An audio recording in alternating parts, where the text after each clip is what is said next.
It is bonus coverage of high school football action in week number 1, and a couple of OCC powers get together as tonight Westerville Central takes on Upper Arlington. Good evening, everybody, and welcome to Honda's Thursday Night Lights, presented by Columbus State Community College on the CW Columbus. Randy Reinhardt alongside the football professor, Jeff Logan. And, Jeff, we can only hope tonight's game will match last night's contest in Hilliard. Yeah, that was terrific last night. We went into that game with a lot of optimism that we would see great football. And most of these teams, Randy, have had very short practice getting ready to start this season because they were so unsure. These are two storied programs, though. I'm expecting a great battle tonight. Let's meet the teams. Westerville Central comes into this contest with the head coach of Brent Morrison in year number 3. He's done a great job in those 2 seasons with a mark of 12-10. He has got a massive offensive line. Folks, the average size is 6'4" and 281, and no slouch in the backfield is the quarterback. He's got great size. His name is Judah Holtzclaw. Well, Holtzclaw we saw a year ago, Randy, at 6'6". He's the only guy tall enough on this team to see over that big offensive line. You see his numbers there. He had 23 touchdowns a year ago. He's one of the top quarterback prospects in the Midwest. He will play at the next level. Upper Arlington has their 3rd head coach in 3 seasons. Justin Buttermore takes over the program. In the past, he's been at Granville and Tri-Valley, and he's done a great job there, making the playoffs in 12 of 16 campaigns. And a guy to watch for tonight, running the football a lot, will be Carson Griesach. Well, a year ago in their offense, they threw it about 4 times a game. It's going to be a lot different here. They want to be more balanced in what they do, but the running game is still critical to the success, and Carson Griesach has got to be that guy to carry the load for the Golden Bears. These teams have met only twice in recent history. Each has won 1. Are you ready for one more game this weekend? Let's rock and roll. Did you go to the counselor today because you had to see me again? It took a while, but I'm in good shape. Stick around. We got a great game. Westerville Central and Upper Arlington to kick off just around the corner. This is Honda's Thursday Night Lights, a special Friday edition, presented by Columbus State Community College on the CW Columbus. This special edition of Thursday Night Lights is sponsored by Custom Air. Bonus coverage of high school football action, a Friday night edition of Thursday Night Lights. Time now to meet the 3rd member of our broadcast team. To the right end zone we go, and Mike Todd. All right, Randy, thank you so much. So we're already contending COVID-19 and taking all of the precautions that we need to take, but we also have to contend with the weather tonight. There are showers approaching from the southwest, not here yet, but stay tuned, guys. Thank you very much, Mike. Right now it is 82 degrees at game time. The wind out of the west around 6 miles an hour. Upper Arlington won the toss and deferred. Westerville Central will receive on your left at Marv Moorhead Memorial Stadium. Some great days they had here with high school football in the late 60s, and of course in 2000 when Darrell Main and company won a state championship with the likes of Simon and Frazier and the crew, and it's time to kick it off. We're underway off the toe of Zach Yoakum. It's a high and short kick. The return's going to start from the 21 up across the 30, the 35, the 40, and look at this, across midfield on the first time they touch the ball. A great return on the play for Westerville Central, and they will have a short field to traverse. Yoakum, the kicker, makes the hit on the play after a nice return for Westerville Central on the play by Gary Steele. Well, special teams is one of those things, Randy, that you don't get a lot of time to practice before this season, especially with the limited number of sessions that they've had. A touchdown saving tackle there by the kicker. 44 yards on the return. 1st and 10 marked the ball for Westerville Central at the 36 of Upper Arlington. Holtzclaw, the man we talked about in the open, is the quarterback. The running back is Michael Ross. He's but a junior. This is a Wild Dogs first down. Go Wild with the Wild Dogs. For ticket and sponsorship information, go to ColumbusWildDogs.com. Gain of 4 on the play. We'll pick up 4 on the play, Jeff. Make it 2nd and 6 as we check out the Spark Columbus Fit City Challenge starting lineups. Get up and get active. You can register now at sparkcolumbus.com. We mentioned the size and the offensive line, but the hands people, watch those guys. Swaney is a factor. 46 catches for over 600 yards last season. They expect a lot of M.J. Davis as well, too, and Jason Robertson. On the 2nd down play, it is Ross who's got it. Spins inside the 30, gets down to the 28-yard line. So a nice gain on 2nd down. It'll set up a 3rd down and short, some 50 seconds into this contest. And here's your Spark Columbus starting defense for the Golden Bears, with the head coach Justin Buttermore handing that off to his squad, and got some good size up front. Watch Carter Brock, who comes from Granville, and Matt Weaver on the inside, and then the Leo, Michael Ballinger. Their front 7 is the strength of this defense. On the 3rd down play, It is Ross again on the handoff inside the 25 to the 24, and with the stretch, Jeff, he's got a first down. You know, one of the things that you'll notice if you're watching this game for the first time of high school football this year, again, the officials are not touching the football. Here's the replay. After it's over, the offensive player returns the ball back to the center. The center puts it down where they've thrown a beanbag, and we play from there. First and 10 from the 24-yard line. We'll follow up on that after this play. Holtzclaw with the pump fake. Looking long, goes left, nothing there. Across the middle, throws behind the receiver, but does a good pirouette to make the catch and get a nice gain on the play, as it is Jason Robertson who makes the catch and has a nice gain of about 9. Along with that, what happens now, Jeff, if you notice, the umpire is now playing where a center judge would be. He's not playing in the linebacker slot as you would normally see an umpire, because he has no responsibility back there now, and he can do what he needs to do from that same spot back there by the referee. And they'll keep it on the ground and get the ball down inside the 15-yard line and have enough for the first down as Holtzclaw on the carry. And Marco Landolfi makes the hit, a guy that was second-team All-District at his outside linebacker on the play. So Holtzclaw is a guy that can carry the ball, much improved as a runner over last season. First and 10 now from inside the 12 at the 11-yard line. As right now we are enjoying high school football action. And the handoff to Ross off the left side. Does he break the plane? Inside the 2 to the 1, touchdown. From 11 yards out with 10:02 left to go in the first quarter. And just like that, a rapid statement, Michael Ross, who had 1 touchdown on the ground last season, equals that already as we have another Ramos Roofing touchdown. 614-761 Roof for more information. Well, you talk about a lethal weapon, that big offensive line we've been talking about. Look how they control the line of scrimmage there, and they're able to move the Golden Bears back. It's like they were wearing ice skates there, just pushing them back towards the goal line. And this is a lethal combination when you've got the passing game of Holtzclaw and you've got that big offensive line to run behind. It's very tough to defense Westerville Central. Let's see. Robertson is supposed to kick the extra point, but it looks like they'll go for 2 instead, snap it directly back, and take it into the end zone and get the 2-point conversion. So just like that, Westerville Central gets the 2-pointer as Vince Francisco, who's the backup quarterback, keeps it. And there's Ross with the touchdown. It is 8-0 early in this one. You are watching Honda's Thursday Night Lights, presented by Columbus State Community College on the CW Columbus.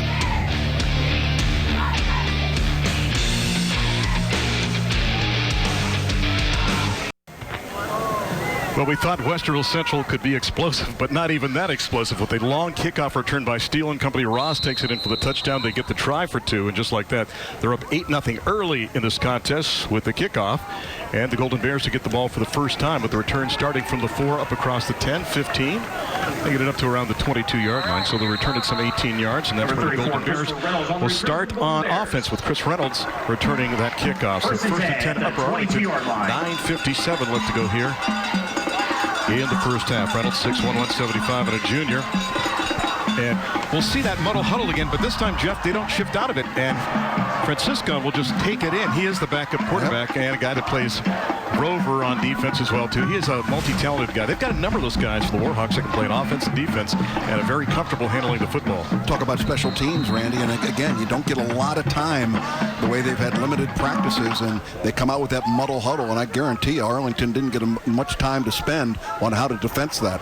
Simon Monin is the quarterback, goes down to a knee and hands it off to Griesach. I almost thought he was down when he tried to hand off the football. One on the carry, number 33. And he was. The official came in, put his beanbag there. He dropped to one knee, and the play was dead at that point. So it's a loss of 4 on the play, 2nd and 14. Again, once you touch that knee to the ground, if you got the football, that is where the ball's going to be. Here's your Hilliard Lawn and Garden scoring summary: 6 plays, 36 yards. Usurped 1:58 off the clock. And this time, Griesach will try to take it to the outside, stretch out that defense, and he's got an opening across the 25, out near the 30, and into the tent. How about that speed? Very impressive. We heard about this kid, that he has great physical nature to him. Plays like a fullback, but he's got that speed. Did a great job getting that ball into the outside arm. That gives him the ability to use that stiff arm on the inside. And Upper Arlington has got a chance to right that first wrong when they went to a knee. He rushed for 529 yards last year. They needed a couple yards on 3rd down from the 30 up to the 32-yard line. The question is, where do they spot the ball? And again, we've not had a measurement, and I would think that we're weary to have them if the officials are not touching the football. They move the beanbag, and they'll call the first down. Now, Greasock is an interesting story. If I remember correctly, didn't his dad play for a short period of time at Ohio State University as running back, I think, too? And I believe he went to Boardman High School, was a captain there, and at the time there was this quarterback at Boardman named Bernie Kosar. Pretty successful guy at University of Miami, and then on to the Cleveland Browns. 1st and 10 from the 32-yard line. Wide to the top now goes Chris Mazzaferri. In fact, 2 wideouts to that side. Some strength at the bottom of the formation. Greasock the lone back behind Monin on this first down play from the 32. On a long count. And we had whistles before the start, although they were a hesitant whistle at first. Yeah, Greasock would rock back there. He was in the I formation by himself. Number 33 of the offense, 5-yard penalty, first down. Yeah, he just rocked a little bit, Randy, and there's the procedure. Very long count held that time by Upper Arlington. Paul Balthaser is your referee there on your screen, who made that call. We'll hear from him a few times. Hopefully not too many times tonight in this contest. So the penalty marks it back to the 27, 1st and 15 from there, as we played nearly 3.5. They'll readjust the formation now with Mazzaferri to the top of the set, and Reynolds as well, too. Tight end to the bottom, and they'll keep it on the ground. And this time, great pursuit by that defense to knock him down to the backfield. Coming through that time, big number 40, Jimmy Glasser, to make the hit on the play. Is the Will linebacker, 38 solos, 2 assists, 7 tackles for a loss. Returning starter. And again, more starting lineups for you, courtesy of our friends over at Spark Columbus. There's your offense for Upper Arlington. We talked about Carson Greasock and Monin, the quarterback, and some good size on the offensive line. Dwarfed a little bit by Westerville Central, but still effective guys up front. Flowers, Hendricks, Orlandini. Those guys are forces up front. And Pritchett has a twin brother that also plays in that line as well. 2nd down play. Monin wants to throw. Looking long downfield. Puts it up. And the pass incomplete. And they're going to throw a flag. There was contact at the 45-yard line. Intended on the play for number 7. And that is Chris Mazzaferri. Back judge was reaching for his flag. Couldn't find it. Decided not to throw it. You call it offensive or defense? Yeah, it looked like incidental back there, Randy. Both of them were kind of tangled up in the middle of the field. Pretty good throw here by Monin. And you can see there, had the receiver been able to continue to run, Mazzaferri was down there, they'd have been able to continue to run at that stage. I think he had 6. 2 receivers, though, in the same pattern. That was a mistake. Little bubble this time near side. They'll get it across the 25 to the 30 up to around the 32-yard line. As that time it is, Mazzaferri on the catch. As Chris had 2 catches last year for 17 yards. A man who likes lacrosse and psychology. Defensively, Michael Banning handles that for Westerville Central. And they also have good size on defense. Weimer a force to watch for up front, 2 solid linebackers, though, with Glasser and Healy and Moore and Francisco. And then some newer faces in the secondary. Davis has seen some time. Steele, Robertson, and Riccoboni. So punting scenario now for Upper Arlington. Garrett Junk, honorable mention all district, first team OCC last year, averaging 35 yards. The kick will boot it. Twin safeties back deep, and the return is going to start from the 25-yard line. There's a seam across the 30 up to the 35-yard line, and push forward on the play is Kyle Denny. So he'll return it 11 yards. And I don't want to make you old, but you and I covered his dad when he played football as well, too. So and that would be T.D. Denny. All right, here are your Honda keys to the game. First of all, for Westerville Central, Ross needs to be the boss, and early on he has carrying that ball. And they've got to be guarding Carson. We're talking about Carson Greasock because he can be a force offensively for Upper Arlington. Speaking of the Golden Bears, their keys to the game courtesy of Honda. Hold on to Holtzclaw. That's hard to do when the quarterback is 6'6" and 220. And Flower Power, I mentioned Jack Flowers, the left guard. He's got some good size. They're going to have to play large and in charge as well, too, to lead that surge on the ground for the Golden Bears. 6:58 up the 8-0 to Tally Central up in this one. And on the delay, they hand it off. Nice little gap. And Ross has got some strength. You have to go with that speed, and we'll pick up about 13 on the play and get a first down. An interesting story with Michael Ross, Randy. Last year, 2019, only 21 carries for just over 100 yards. And he was buried. I mean, absolutely buried in the depth of the backfield. In fact, at the beginning of the season, I think Coach told us he was maybe 7th team, but worked his way into some reps. Speaking of 7s, Jason Robertson makes that catch out in the flat. There he went with trips to the top of the formation, and he's got a nice gain. And that's the thing about Westerville Central. Normally you talk about a 60-40 mix. You're talking run to pass. I think with this team, Jeff, you're talking pass to run because they've got such a great quarterback and a massive offensive line and hands guys that are effective too. Sweeney last year, Sweeney had 46 catches. Davis had 8 catches for 77 yards. So they've got some experience there at wideout. On a second down, let's call it 1 after that 9-yard gain, approaching the halfway point of the first quarter on a overcast, humid night here in Central Ohio. Holzclaw has got literally all day. He will tuck and he will run and glide and slide into second base right around the 38-yard line and give Central another first down. He's more fluid as a runner. You can see that already, Jeff. He's worked on his foot steps and the way he can kind of maneuver to the outside, and a little crossover move as well, too. They got good protection, Randy, but you can't stay back there forever. It will eventually break down, and Holzclaw is one of those guys that is not going to throw the ball into coverage. He'll go ahead and take the yardage necessary for the first down. It's a gain of 6. Ross this time, he's got a gap off the left side, inside the 35, inside the 30, down to the 28-yard line. So Westerville Central moving the ball at will as they did on the first drive. The Warhawks normally have 3 goals, Jeff. Win the league, rule the Ville, and be in the playoffs. And things are looking good early here in week number 1. A little scary how quickly he was able to get into that secondary of Upper Arlington. Shea Kiefler came up to make the play from his free safety spot. He was the first one to touch him, and that is not a recipe for success when your free safety is making the first hit on the running back. Another guy that was first district last year. And Holzclaw looks, waits, and then overthrows the receiver inside the 15-yard line. Waited as long as he could and then just overthrew it on the play inside the 15-yard line. Yep, he touching his chest there. My mistake, my bad as a quarterback. That time he just put too much air under the football.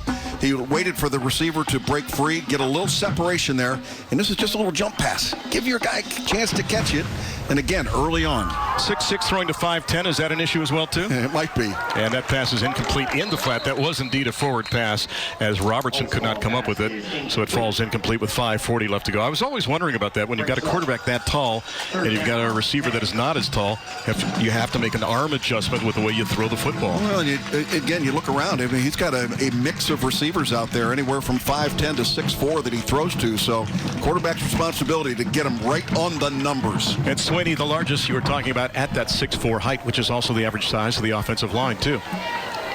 On a 3rd down and 10 now from inside the 28-yard line. Under 6 left to go in the first quarter. Central up 8-0, and Westerville squad, the newest of the 3 schools up there, looking for more. From the gun again, has time across the middle and overthrows, and it's picked off on the play. At the 10, up across the 15 to the 20, all the way up to the 25-yard line. Good job defensively, and again, the pass just a little too high as the aforementioned Kiefler comes up with it. And for Kiefler, that is his 5th interception in the last 11 ball games. Well, 7 picks a year ago for this quarterback, Judah Holzclaw, and this one just sails on him. No chance at all for the receiver to be able to make a play. Again, this is throwing off your back foot, and that is bad. Shea Kiefler playing center field, able to make the play. Let's see if this is enough to energize Arlington to get back into this game. 15 yards on the interception return. 1st and 10 now for the Golden Bears from the 25 with 5:32 left to go, down by a touchdown and a 2-pointer. And Kresak will keep it on the ground and pick up about 3 on the play before he's wrestled to the turf by big number 71. That would be Josiah Mayer. Coming up at the start of the second quarter, we'll join Mike Todd on the Custom Air Heating and Cooling sideline for a conversation with Westerville Central High School principal Tom Lanier. The man never saw a shot as a basketball player he didn't like, I can tell you that. Great athlete in his day. Plural, actually, more than one day. So 2nd down, and you would think Upper Arlington, Jeff, would love to make a statement here and build some momentum off that pick. After a gain of 3 on 1st down, Monin. Showing blitz if you're Westerville Central. They're bringing it. They're sliding to the near side, but Kresak is going to exploit the opening, get the seam, and find a gain up to around the 33-yard line. Tag team tackle on the play. Flowing to the football that time, you had Brayden Weimer, also M.J. Davis coming over there. And the thing I think is interesting is Weimer, I think, had a large double-digit number. Now you got a DN who's wearing number 2. Well, and the amazing thing is that Weimer was able to go all the way, just from side to side, to be able to make that play, and then he got the support from the cornerback, M.J. Davis. I think he used to wear 72 in the past, too. Weimer, 37 solos, 3 assists, 10 tackles for a loss, returning starter. And that man running the offense right now, Simon Monin, the 6', 185 junior. They'll keep it on the ground. They had to get up to the 35-yard line, and I don't think Kresak did. He got to around the 34. He looks to be about a half-yard shy. So early in the game, look at this. In the season, do you go for it on 4th down? Look at this. New coaching staff, new season. We're in it to win it, huh? Yeah, I like this. All right. See what they do. They're going to go ahead and You see the beanbag is there, so they've got to get the ball across the 35-yard line, so about the length of the football for the first down. Or move the beanbag, right? There's the beanbag we talked about. The officials do not touch it. The umpire does not touch the ball. And so the umpire is also standing in the offensive backfield opposite of our referee. Now, they may try and get Westerville Central to jump here with maybe a hard count, but expect Griesbach to carry the football. They need a half yard, yet they'll do it from the gun with 3:24 left to go. He's got it, and he lost the handle. Great early contact. The guy that came shooting through on the play looked to be number 34, Zeke Healy. So Healy came through rapidly, and the middle linebacker, whose birthday is today, by the way, first team All-District, makes the hit. You can see here, it doesn't look like Simon Monin ever had a good hold on the football. Nope. He was able to recover the loose ball, but you can see Randy right there at the exchange point, and the penetration coming up the middle is really what made things difficult. Yeah, even if he's able to get a clean handle on the football, I think they're stopped shy of the first down at the 35. So Central dodges a bullet, and the Warhawks get it back. 1st and 10, mark the ball at the 30-yard line. Another wild dog first down. Get wild, ladies and gentlemen. Need help with the community initiative? Go to ColumbusWildDogs.com. And I'm telling you what, the Indoor Football League is coming back to Columbus in 2022, and it should be a lot of fun. And Jeff will be there at every single game. You know, Randy, I think they can get yardage if you're Upper Arlington, but they've got to quit shooting themselves in the foot. They've had a couple of mistakes along the way, a penalty here and there. Quarterback's knee goes on the ground in that first series. They just got to quit making mistakes. Again, you talked about execution, Jeff, and some of these teams have not had many practices. Westerville Central didn't start till August the 10th. The dump underneath is a nice gainer inside the 20 down to around the 16-yard line before they knock the receiver out of bounds. Luke Swaney makes the catch. We talked about his season last year, possession guy. Had a great game against Grove City 2 years ago, 10 catches on 175 yards. Yeah, leading receiver last year with 46 catches, 9 touchdowns, and very dependable at 6'4", coming across the middle. Everybody else cleared the linebackers out, and he slipped back inside, and they got it inside the 20. And once again, we were entering the Scott Schiff and Associates red zone. Timeout on the field. Officials timeout. Officials timeout. Got to fix the sticks for one thing. Fans, please remember, spectators are required to follow state requirements for their own health and safety, as well as the safety of others. A big hello to everyone streaming tonight's game on the CWColumbus.com. We would like to thank our friends at the Kroger Distribution Center for helping to power tonight's matchup. And be sure to let all of your friends that are out of town know, and your family too, that they don't have to miss a second of Honda's Thursday Night Lights and the Friday Special Edition. It's always available on air and online at CWColumbus.com. Jeff, we have a stoppage in action here.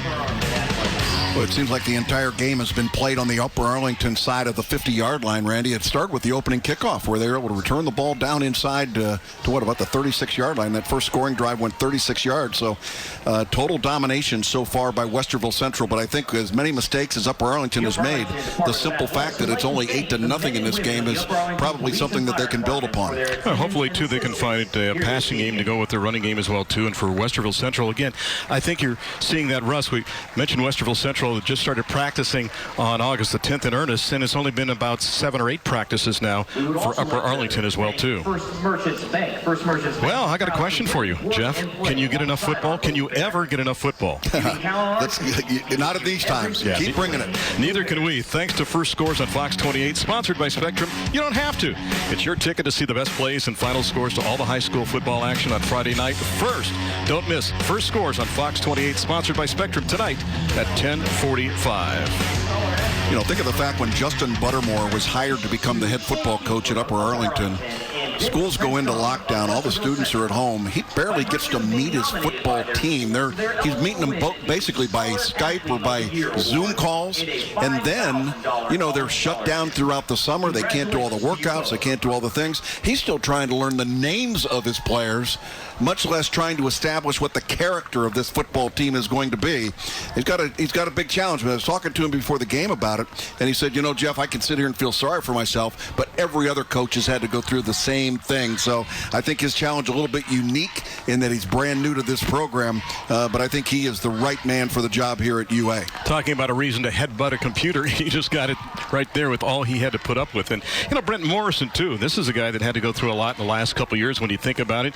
He had surgery for Crohn's disease in March of last year, and a large portion of his intestines removed. And then Coach Manning, Michael, had a surgery procedure going on recently as well, too. He was off for 6 weeks. It's been difficult for both of these programs when you look at it. And, they both bounced back. Westerville Central, 6 times in the last 9 years, they've made the playoffs. So we'll see what happens in this one. Another break in action here. So 8-0 the tally with 2:41 left to go. We'll take a break on the CW Columbus.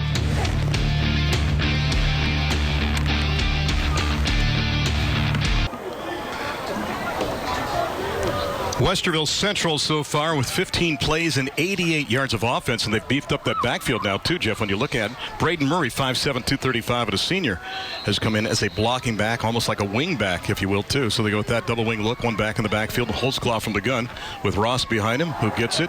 And even with the size they've got, great penetration by that Upper Arlington defense to make the hit at around the 14-yard line. Helping to make the hit on the play for Upper Arlington is Marco Landolfi coming up from his outside linebacking slot.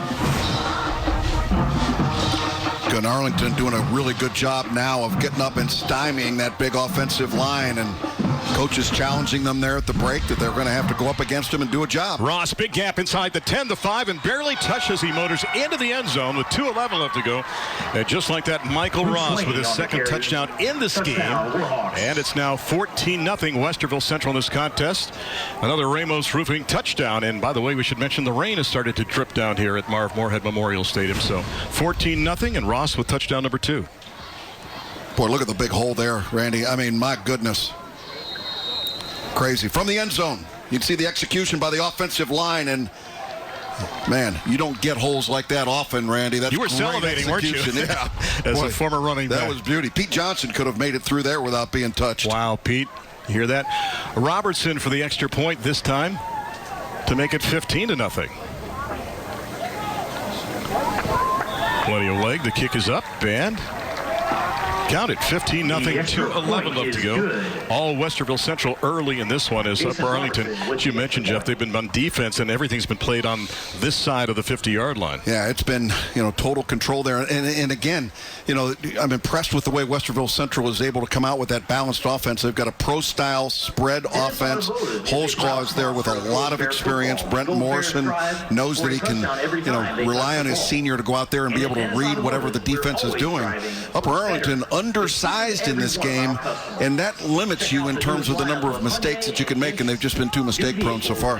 Little conversation there between quarterback and running back, and they have to be happy. They are indeed on the same page now, as it's 15-0 in this contest, and if not for a turnover, it might even be 22-0 in this game. So Upper Arlington would love to get a score now, Jeff, and just establish something offensively with any kind of a drive. As you look at the Hilliard Lawn and Garden scoring summary for the Warhawks, their second drive goes 4 plays, 30 yards, usurps 1:19 off the clock, and just like that, with a single try afterwards, it's 15-0.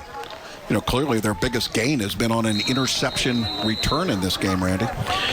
Chase Gianmarco to boot it from the 40-yard line, high, not that deep. The return is going to start from the 10, and got to remember the football. Coming back the other way with the football is Christopher Reynolds, and Chris on a second return gets it up across the 12-yard line and push back from there. And that's another example of the kind of mistakes that you cannot make against a team like Westerville Central coming to your building. And again, not being critical of Upper Arlington, this is going to be systemic, I think, in high school football early on because of the limited number of practices and reps and the physical nature of the game, Randy, where they've had very limited scrimmages and not being able to go live with pads a lot in practice. But I'm not going to worry about that. I'm going to enjoy the fact that we're playing high school football.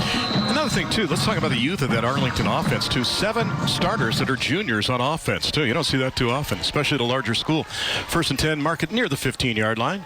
And Grisak will take it around the right side and pick up maybe a gain of a couple on the play, with about 1:50 left to go here in the first quarter. A subdued crowd here, especially on the home side, as they're looking for more to cheer about. Westerville Central's brought their fans as well, too. Again, limited attendance tonight, and social protocols being followed by everybody. Number 18, Gary Steele on the tackle. I'm impressed by what both of the schools that we've been to, Darby last night, Upper Arlington here, in preparation, following the rules and the guidelines that are going on. And as have we, by the way. Yeah, I mean, Tony Pusateri, I think, done a great job getting this place set up today for football. Monin, the quick pop, pass is complete out across the 25-yard line. That's what they need.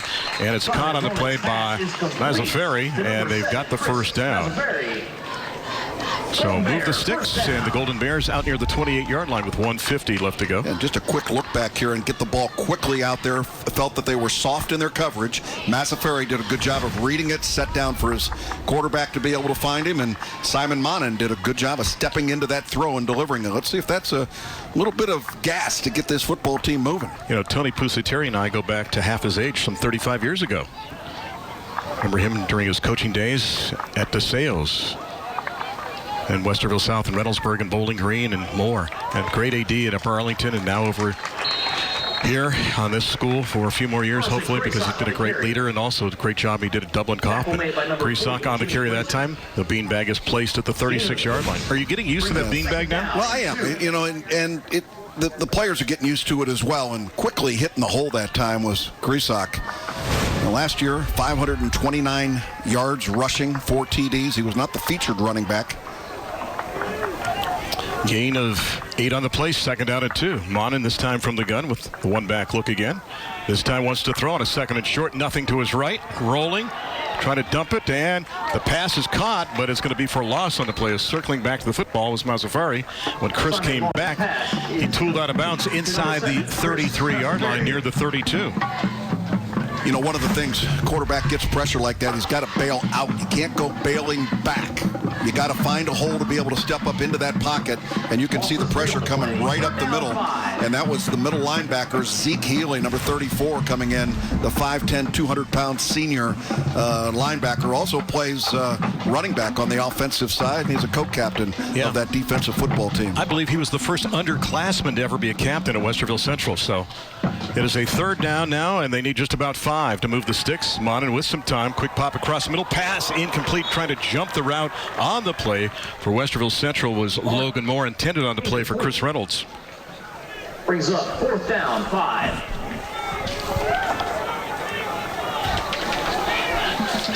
So now it'll be 4th down with 40 seconds left to go in a punting situation again now. So it'll be Zach Yoakum in there to punt. Yep.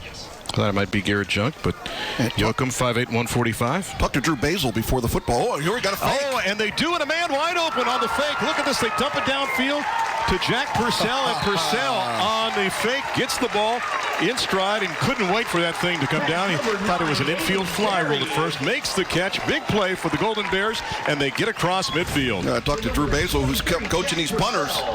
Look at this. Quick snap. Nobody out there covering the wide. And again, that is a blown special teams job by Westerville Central. They will have a discussion, and I'm sure the coaches up here in the box noticed it and couldn't scream down there fast enough to be able to get somebody out there to make the cover. And good touch on the football by Aiden Berry, the backup quarterback, who was the up man in that punt formation. And a gain of 33 yards on a hop. Monin's got it, but wait, we've got whistles and a flag. Paul's going to turn on his mic. All right, the snap. We don't legal center snap the ball on the offense. 5 yards, 1st down. All right. They'll take a little bad with the good, though, on that 33-yard gain, so it'll be 1st down at 15. Under half minute left to go. Your officials for this contest tonight. There you go, Paul Thaser. I think we had him last year. Bart Andrews, our linesman, is Mike Rader. Line judge is Zach Green, and Josh Phillips, the back judge. Again, no center judge tonight. We did have one last night. And now I notice the umpire is not back there by our referee. You see that? Switch it up. And looking downfield, Monin, and leads the intended receiver a little bit too much. Chris Reynolds. Yeah, Chris Reynolds coming out of that slot. Had separation. And one of the things the quarterback's got to do on that rollout, Randy, is get himself squared up to the line of scrimmage. He's got to get his shoulder square and to be able to deliver that on time, on target.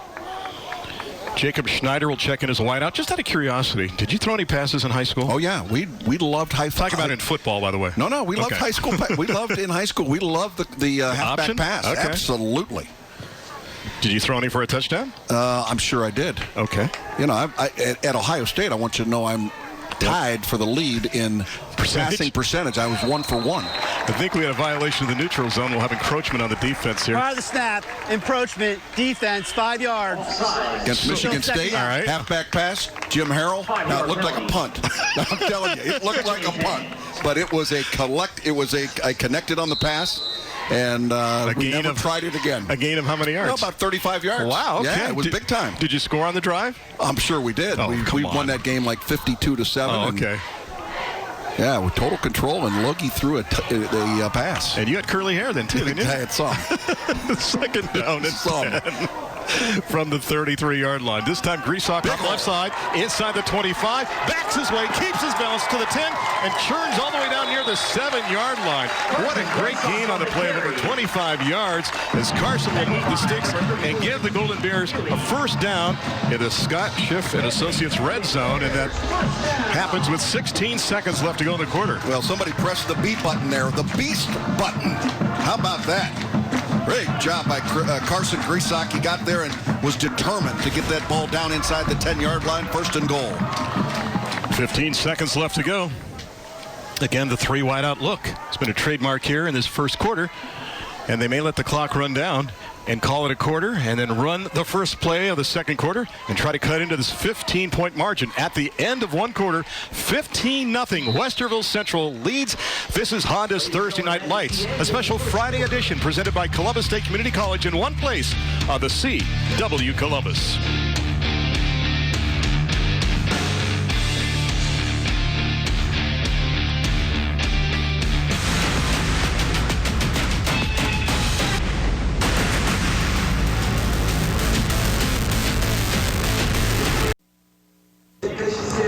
We are joined by Tom Lanier, the principal at Westerville Central High School. Let me go ahead and turn around here. Tom, first of all, this has been your first week of school for all the Warhawks.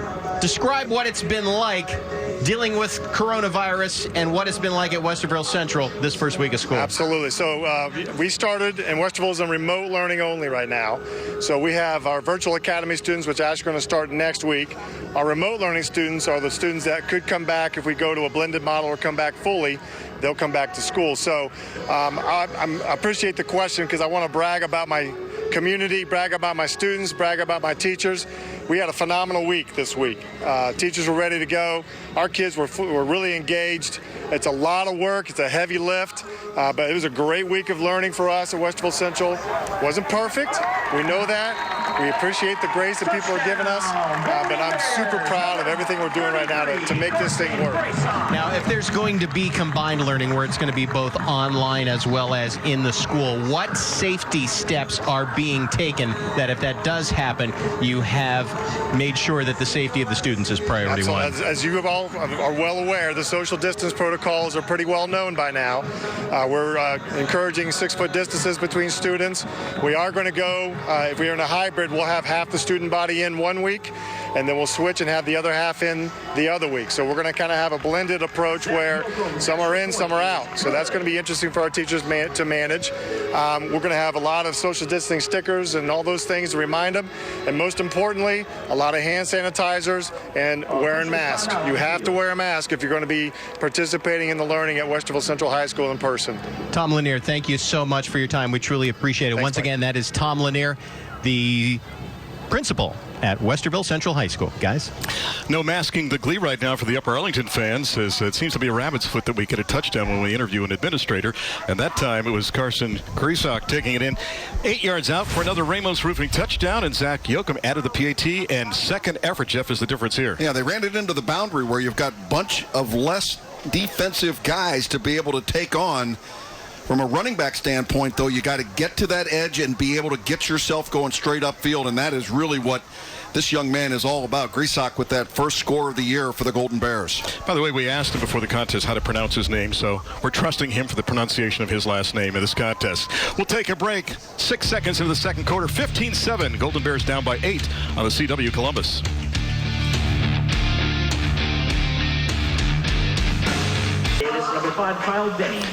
It is now 15-7 in this contest as Upper Arlington gets on the board.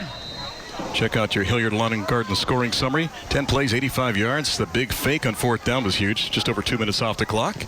And we stand at 15-7 now in this contest. The return's going to start from the 10-yard line, up across the 15, and Denny to the 30. And Kyle up to the 31-yard line. Returns at 21 yards on the play. By the way, Jimmy Glasser, the outside linebacker, was injured on the extra point and hopped off the field with some help. You know, you can score big when it comes to staying ahead of the weather. First warning, weather expert Marshall McPeak is on your side tonight at 11 o'clock on ABC 6. Get a first look at the weekend ahead and find out what you'll be waking up to tomorrow morning. All that and more. Check it out. Those are the weather experts.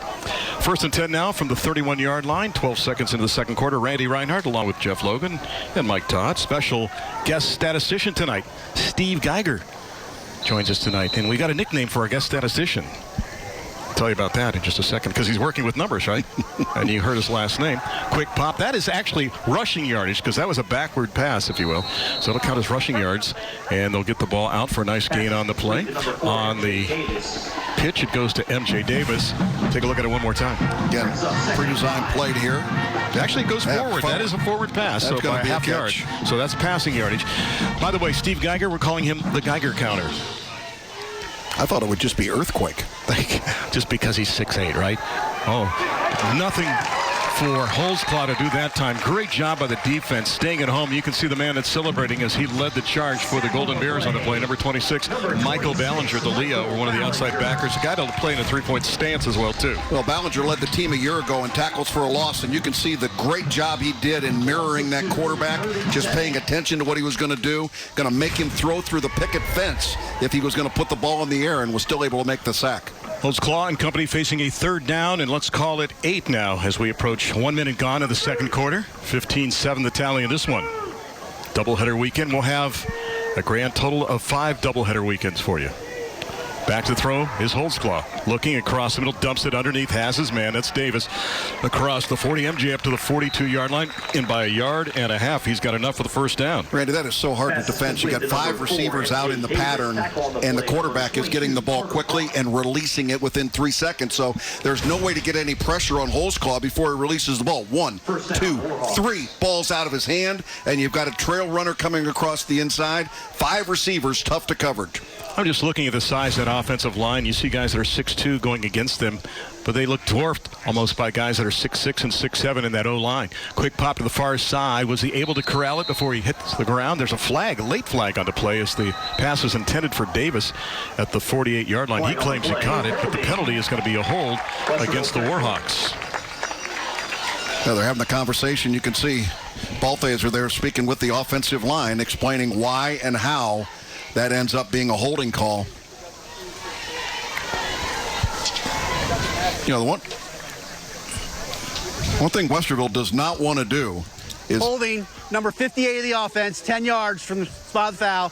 Replay third down. They don't want to take plays off here. Right. You know, they've got to make sure they keep their foot on the gas. So was it a catch? You make the call at home. Boy, the official right there on top of it. Sure looked like it. Yeah. A little closer look here. Yep, bounced it up into his chest. Absolutely. Good job. So now you know what you're penalizing, right? Exactly. That's all that means, basically. It doesn't matter. That's right. It's coming back because it's a holding call against your team. So. But MJ, we wanted you to see that again because of the great effort that you made, young man. You made it happen. 10:43 left to go. And a very subdued crowd right now on both sides. Almost like we're playing a little golf here. You're familiar with that sport, aren't you? Just a tad. The man is normally on the first tee. Are you not at the Memorial Tournament? I am. Announcing the pairings, but not this year. You got a respite, if you will. I was there, but nobody was listening. That's right. Well, happens a lot, doesn't it? Quick pop near side across the 35 out to the 39-yard line. So they pick up most of the penalty yardage, but not everything. It says complete on the far side. It goes to number 8, and that's Luke Swaney. Again, you look at that guy, and you can see he's a great target at 6'4" and nearly 200 pounds.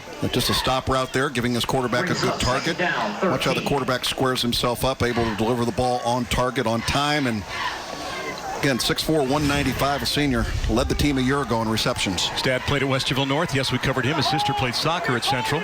And rolling is Holzclaw and tight roping the sidelines, and doesn't quite get all the yardage he needs, but out of bounds near midfield with 9:52 left to go here in the first half. Yeah, that's the experience of that quarterback. You know, he's not going to get rattled back there. He's going to make sure he keeps his eyes downfield, take what he can get. And this is the kind of effectiveness you want when there's nothing downfield. Don't throw it into a mess, but make something happen, step out of bounds, live for another day. Go with more size up front as Jacob Pritchett will check in, and checking out now is Jack Purcell, the guy that caught that fourth down pass. And we have an official's timeout at the 49-yard line. An equipment issue on Upper Arlington. Looks like a shoe problem. You have a lot of shoes at home? I'll ask you about your shoe repertoire maybe a little later on. I stumped you, I think. It is the coolest halftime show in Central Ohio. Talk about cool coming up in just a few minutes. We'll break down the hottest stars and coolest plays thus far. The custom air heating and cooling cool plays of the first half. That coming up and more. So do you own more than 10 pairs of shoes? Be honest. Not even close. Really? If you exclude golf shoes, no, not even close. Third down. But if you include golf shoes, 47, right? I'd be pretty close to 10, but I wouldn't be over the number. About 8 or 9. On a third down play, they'll keep it on the ground. Ross trying to boot outside, and he backs his way to the first down. Crosses midfield and all the way down to the 46 of the Golden Bears, and enough for a Warhawk first down. Back on the play, number 8, Marco Landolfi. Landolfi helping to make the hit on the play for the Golden Bears. Well, if you're a Upper Arlington fan, the name Landolfi should mean something to you. There's been a great lineage of Landolfis that have come through here. Not only great football players, but terrific scholar athletes. From the 46, first and 10 now. Westerville Central on the move. Holtzclaw, the quick pump. Boy, he made that pass look so easy. And a gain on the play of 8, perhaps 9. I mean, I didn't see much arm movement at all as he got it out to Swaney. Yeah, Randy, that was a hard pass to be able to throw. He was all the way from the middle of the field out to the sideline, and he's going to his left. He's a right-hander. Watch how quickly he's able to deliver this football. And that is one big, strong guy being able to put the ball on the spot. That's one of the things that the scouts are looking for from a standpoint of where he might play next year when it comes to college football. Swaney was inside the 39, but did that step back to get away and lost 2.5 yards on the play. And pressure on. Holtzclaw gets away, rolls, looks, dumps underneath, and throws it too strong. Had the man open in the near flat in Robertson, and just a little too strong on the play. One of the Golden Bears slow to get to his feet at the 44-yard line. And when they're doing the scouting of that quarterback, that's one of the things that they're going to look at and say, he's got to be able to put better touch on the football. You know, they had a big gain there because of the broken play. He's able to get himself free here from a lot of pressure, got his eyes downfield, just deliver the ball right. That's the second time today that's happened there, and looked like there was an opportunity for Jason Robertson to take it to the house. Ballinger coming off the field now. He was the guy that was slow to get up. He's going to get some water, and we'll see if he comes back in the next minute or so. Third down. We'll call it 5 from the 41-yard line. Oops. It's going to be third down and 10 now. So that time Swaney had a plane to catch. False start. Offense, number 8. 5-yard penalty. Still third down. Make it third down and 10 now. You know, teams that are in the spread, Randy, they just don't seem to be affected much by these little mistakes of 5-yard penalties because they get yards, they get them in gouges. I mean, it's amazing what they're able to do now with the spread offense, and got Ballinger checking back into the ball game. Mason Toomey, the center, brought the ball with him. And lines it up and ready to snap it from the 46 for a third down and 10. Holtzclaw with plenty of time across the middle, and that crossing pattern has his man, and looks to be just shy of the first down that time as he hits Robertson underneath. By the way, some of my friends describe you as a socks and sandals kind of guy. There you go.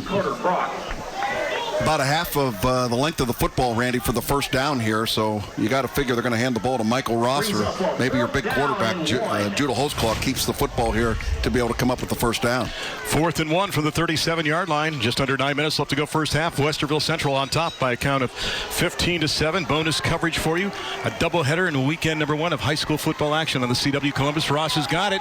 Can he turn the corner? He does. Boy, I thought the penetration at first was going to stop him, because in the backfield early that time was Matthew Weaver, and I thought he had a chance as the linebacker to make the hit on the play, but Ross just eluded him, went outside, and powered his way to the first down. He is a much stronger runner than we thought he would be. You know, it's almost unfair. They brought in Brayden Murray, who is the nose guard on defense, number 33, 5'7", 235. They lined him up in the slot, and all he was the lead blocker on that play. That is that's like bringing the moose in. We're going to come after you. Remember, they did that down here too when they had the ball inside the 15-yard line. So in short yardage situations, he is the guy. First down and 10. Ross trying to bounce it outside. Look at the ability to keep his balance and still garner about 4 yards on the play. Again, he was hit in the backfield, but his strength again showing through. Not so much just his speed, but watch the corner right now. Yeah, pretty athletic here. He's got his head up. You can see the hit being made on the perimeter. That was Doak Buttermore, the son of the head coach. Gain of 4 brings up second Doak, down. one of his sons, and a guy that just graduated from Granville recently, was the other brother of Doak, would be Bo.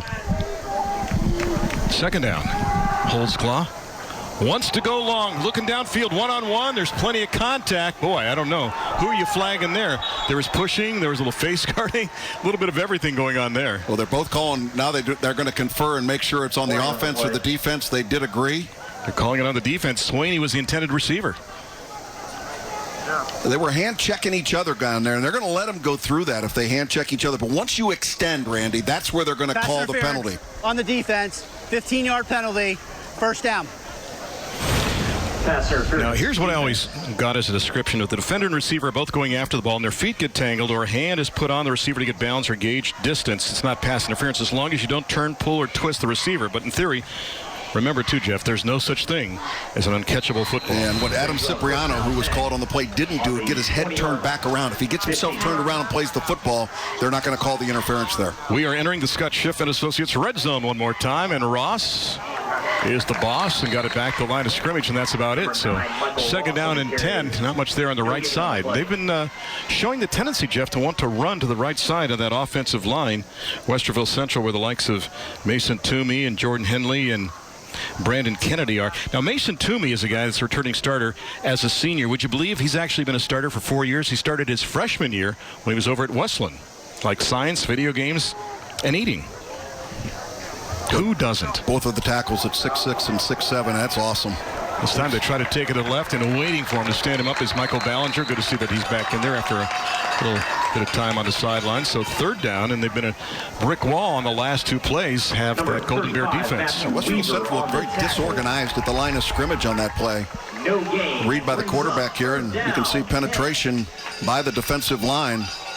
Getting into that backfield again was the outside linebacker, Michael Ballinger. So they're bringing the heat if those linebackers are making the tackle in the backfield. Yeah, Ballinger's a bit of a hybrid. He can also go in that three-point stance as well, too. So we'll see what happens on the third down and 10. Don't ask for whom the bell tolls. Can you finish that one? It tolls for thee. There you go. Little English and literature for you. Third down and 10. Holtzclaw to the left. Looking, rolling, tucking, and cutting it back on a diagonal. Boy, if he falls at the 7, he's got a touchdown almost, because he is so large and in charge, and takes it in for the touchdown. That time you saw the footwork of Judah Holtzclaw and the ability to cut back on the diagonal and take it in for another Ramos Roofing touchdown. For a free estimate on your roof, text or call 614-761-ROOF. And Holtzclaw takes it in for a touchdown. He had 4 on the ground last year. Boy, no style points for either team on this. This is a broken play from the beginning. You got a bunch of guys running around. Poor tackling there. Should have had an opportunity. Matt Weaver there trying to bring him down there. And Judith Holtzclaw, you got to understand, this is a big man at 6'6", 220, and able to take it into the end zone.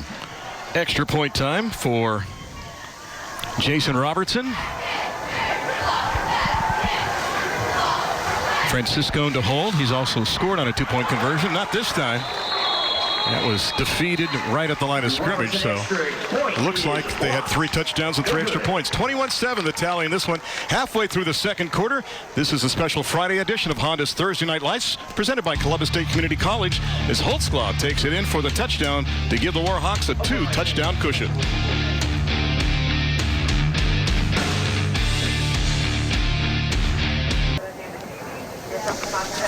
Welcome back to Marv Moorhead Memorial Stadium. 21-7 as Westerville Central gets another tally in this contest as Holtzclaw takes it in from 15 yards out. They missed the extra point. And there is your Hilliard Lawn and Garden scoring summary, as it took nearly half the quarter for the Warhawks to get it done. Deep kick this time, and goes into the end zone on the fly, and will bring it out to the 20-yard line for the Golden Bears. So nice job on a kickoff. And I just want to remind you, as we head towards halftime, stick around after the break for the Thursday Night Lights halftime show, special Friday edition. Get a glimpse of the Raising Cane's scholar athletes from Westerville Central and Upper Arlington. And don't miss the much-loved, always inspirational, backed by popular demand, music around marching band sound, featuring the Upper Arlington Marching Band. All that more coming up at halftime, and a chance to see the glorious, new and improved Michael Todd one more time as well. He looks like a model now, doesn't he? He is terrific. Model of what? I don't know, but he is a model. I think he's been a hand model in the past, like George Costanza. First down and 10 from the 20-yard line for Monin and company. Goes with the triad to the top, one back in the backfield in Creasock now. Simon's going to hand it off, and Carson will motor up to around the 25-yard line. Well, if you're Upper Arlington, you had that big play on the 4th down, but you would love a late drive here and milk as much of that clock as you could and go into halftime, maybe down by just a touchdown. And remember, UA deferred, so they would get the ball to start the second half. Yeah, and Simon Mon has had a little bit of success throwing the football, Randy. They only tried one really deep ball, and it ended up being an overthrown situation, interference. But I think they can run the stop patterns and let Monin just control the game through short passing. 2nd down and 5 now from the 25-yard line. And Karisak's got it. He's got the 1st down and then some. Takes it all the way up around the 43-yard line. We'll call it officially the 42. Will pick up 17 on the play, and that's enough for another 1st down on the play. Boy, very deceptive speed by that young man. He just hustles to get around the perimeter. Watch how quickly he is able to get into that secondary. Gets up inside. Good blocking also on the perimeter by the receivers out there. That looked like Chris Reynolds out there doing a terrific job blocking on the perimeter. You know, Jimmy Glasser was limping off the field earlier, remember, on that extra point try? Stanley Jackson Jr. is in there as a linebacker right now for Westerville Central. A guy that can play a multitude of positions, and that one could have been picked off on the play right into the hands of Logan Moore, the inside linebacker, and he came away empty and wishes that he was able to corral that thing to 5'11", 185-pound junior who actually blocked 3 punts in one season. That Stanley Jackson Jr. would be the son of the former Ohio State quarterback, Stan Jackson, who I've done some radio work with. And I can tell you what, Stanley Jackson Jr. must be tough, because I know his dad would never play play linebacker. I can promise you that. Well, Jr. can play just about everywhere in that squad. He bluffs the blitz on that play on the quick out pattern. Pass is dropped. A little high and then incomplete, intended for Mazzaferi. How difficult is that, Jeff, to catch the ball up high and then turn the ball over and corral it and cradle it in your gut? Well, the number one job, and Mazzaferi would be the first to admit this, is to make sure you catch the ball first before you try and make that move. And that time he tried to get a little too fancy with it. Concentrate on that football until you make sure that you've got it put away. Well, it looks like we're under a colored jail right now. When you look at the sky, it's a mixture of a multitude of colors right now. It's like Disney has come alive again here at Mark Moorhead. On his 3rd down play for the Golden Bears, Monin has time, looks across the middle, the pass underthrown, had his man on the inside slant, but underthrew Mazzafari on the play. So it'll set up a 4th down, and normally a punting situation, we should say, after they ran the fake for 33 yards last time. Take a look at that sky right now. Looks like a painting. Yeah, that is terrific. Great facility over here. They've redone the home side, the Upper Arlington High School, in the middle of a total new school being built behind us, and open for school next year, I think, if I'm not mistaken. Pretty amazing, and great athletic director, as we mentioned, too, and Tony Pusateri. I think the Golden Bears are a man short, so they'll enter one more into the fray. And Colin Ansel. And time for the punting of Zach Yoakum, who gets it off. And the return's going to start from the 21-yard line. There's room for Denny to the far side. Maybe that hesitation step cost him just a little bit, but he's still going to return it some 13 yards up near the 34-yard line. We should mention one factor that we would normally expect to see, but Sam Cannon not playing in this contest tonight for the Golden Bears. He could be a difference maker as a wideout, and we'll probably see him later on this season. Yeah, Cannon unavailable to play in tonight's football game. They really believe that he is the best athlete that they've got on their team. Undersized at 5'9", 155, but great track speed for that young man, and I think a great future for him. So now it goes into the paws of the Warhawks, or the claws, I should say. Speaking of claws, they have one at quarterback in Holtzclaw. Judah's got his team 1st and 10 from near the 33-yard line. Goes with a trip look to the bottom, one to the top, one back, floating onto the backfield, and he's got pressure on, and he's going to go down back inside the 28-yard line as he's wrapped up back there. Great job by a double team led by the spirit of number 76 there, if you will, for the Golden Bears, and that is Jacob Pritchett. Yeah, good time back here. I mean, you got to be able to find a receiver or get out of dodge, and that time Holtzclaw just kind of got stuck with no place to go.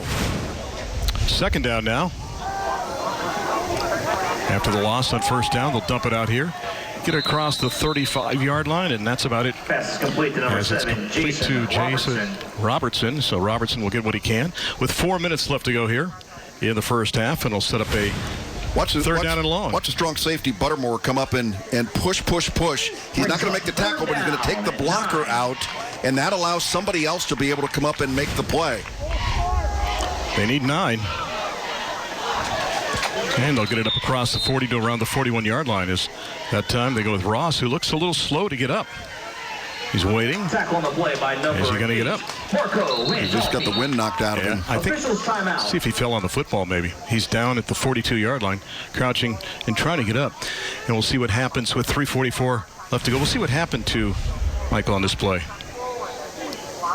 Very physical game, and you can see the contact coming up from that safety spot. Oh, he took a helmet in the midsection. Yeah. You know, we were mentioning Pritchett a little earlier, right, for Upper Arlington. You can see the numbers on Michael Ross for this contest. John Pritchett and Jacob Pritchett are twins. They could see time together in the offensive line. On the other side for Westerville Central, Elijah Smith and Isaiah Smith are twins. They could start together and see time in the offensive line. I don't think we've ever had a game where we've had twins on both sides.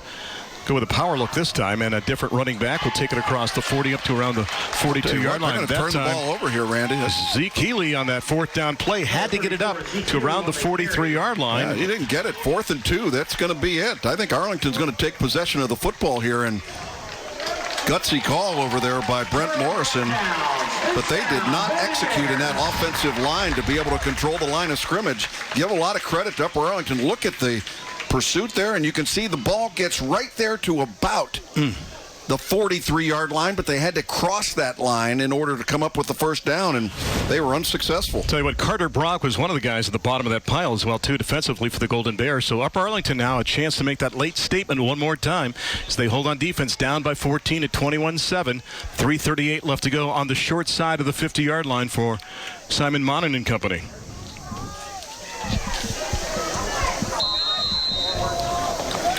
Creasock, the lone back in the backfield. I said, could we see Carson carry the ball 25 times? And they were telling me on the coaching staff, at least. And he's got it again. And puts his shoulder down. Boy, he only got a couple. He got ridden down nicely on the far side of the field. Great job defensively by the Warhawks. Gain of 1. So we'll get it down inside the 41-yard line, pick up maybe 1 on the play. Watch this angular move. A good job right now by that bullet shooting up to make the hit on the play for Westerville Central, number 21, Sam Riccobono, coming up from the secondary. Likes golf and boating and math. 2nd down and 9 from the 41. Creasock, they're going to need a big play on 3rd down, and maybe it's 4-down territory at this point, too, with 3 minutes left to go, so pick up another couple yards. This sky is getting stranger looking by the moment as well, too. What was a hue of maybe orange and amber has turned into serious purple right now. So if Prince is around, he might get his rain. 3rd down, 6. 3rd and 6, do you put it up here? Jalen Hines checking in for Upper Arlington with the play. And he is a wide out? Yeah, I think it's passing down, absolutely. You want to make sure your quarterback, and we're going to get a timeout. I think it's for Healy. I think he's got an equipment problem or blood, one of the two. He's going to check off the field along the far side. So Zeke Healy will come out of the contest, takes off his helmet. He's going over to the bench right now. Yep, I think it's a little blood work. Yep. And you can see it. It's a bloody nose. Did you ever have a bloody nose playing the game, sir? I had a lot of places what time where is it, I was right? bleeding. Yeah, that's right. Big play here. Wow. Great penetration on defense. What a hit coming through that time by Logan Moore. Moore gave him more and more than he wanted. Brings up 4th down. The sticks are wrong. Now they fixed them. They had 2nd down on that play, and now they maneuver them to a 4th down. So do you go for it here from the 39-yard line? Well, I'm a guy that wants to punt it here, but it does not look like that's what Arlington's going to do. 4th down, they need 7. Going to go with 2 wide to the bottom, 1 to the top, and Creasock in the backfield behind Monin on this 4th down and 7. They need to get it inside the 32. Coming back the other way with the toss, they're going to get the 1st down and still on his feet inside the 25. Safari to the 10, to the 5, and he's going to take it into the end zone. Chris Mazzafari takes it in for the score. The little throwback slant, takes it across the middle and takes it in for the touchdown. That's another Ramos Roofing touchdown. And again, for a free estimate on your roof, text or call 614-761-ROOF and take that one to the rooftop right now. If you're the Golden Bears, you cut it to 21-13. Yeah, that's why Logan's up here in the press box and somebody else is coaching that football team down there, because I'm kicking it away and making sure Westerville Central has to go the length of the field before the halftime is over. And Upper Arlington comes up with the play of the game for their offensive football team. Let's be honest, the most effective down for Upper Arlington so far this first half has been 4th down. Extra point is up and good. They cut the lead to 1 touchdown now at 21-14. And just like that, when you thought Westerville Central was going to slowly move away, that man, with his lucky number 7, picks up 6 and another on the extra point for his team, and it's now 21-14. But very impressive. Good job by the quarterback, Simon Monin, looking away, trying to keep everybody tied up, and he was able to deliver the football on time, on target. Just a reminder, after tonight's game, you can catch up on all of the day's biggest news and get a first look at what to expect when you wake up in the morning. Make the switch to Fox 28 News at 10 and know more and know it first tonight on Fox 28 News at 10. Talked to Bob Kendrick last night as he did that highlight package on last night's game. Jeff, one more peek at the touchdown. Yeah, good job of looking away, froze the guys on the outside, and this is just one great physical effort by Chris Mazzafari. Downfield blocking, excellent, but Mazzafari was determined to take this into the end zone. And the rain is a pain on the plane again here in Central Ohio as the bumper shoots come out one more time. Time to boot it now for Zach Yoakum and company. There's your Hilliard Lawn and Garden scoring summary as they go 42 yards in 4 plays in just over 2 minutes. And there's your kickoff. Short kick. Return's going to start from the 17-yard line for Denny up across the 25. Got up to the 30-yard line. Remember how explosive his dad was, too? And the thing you like about Denny, too, the next generation, is he is not shy. He loves contact. And he's not a big guy. He's about 145, but he's one of the strongest guys, number 5, on that team for Westerville Central. It's interesting, 2 4th down situations there that defined what happened on that drive. You had Westerville Central going for it on 4th and 2, not able to do it. Upper Arlington returns the favor on their 4th down, and they're able to strike a victory into the end zone. So 1st and 10 for the Warhawks. Mark the ball just around the 30-yard line. Do you try anything right now if you're the squad from Westerville Central? See if they go up top. They go with that triple wide receiver look to the bottom again, with Davis and Swaney among those 3. Bluffing blitz from the outside of the Golden Bears, but they're coming from the top instead. Oh, that's a dangerous pass, and they caught it. Wow. Talk about threading the needle on the play. They thread the needle and find the wideout in Luke Swaney. That was a bullet between 2 defenders. Boy, this is like throwing it into a closet. I mean, this is unbelievable how that ball was able to be caught. Really good coverage downfield. You cannot blame Adam Cipriano for not being in position and getting help from the safety as well. Gain of 19. They were looking for Davis on the play, but Holzclaw didn't have any other options.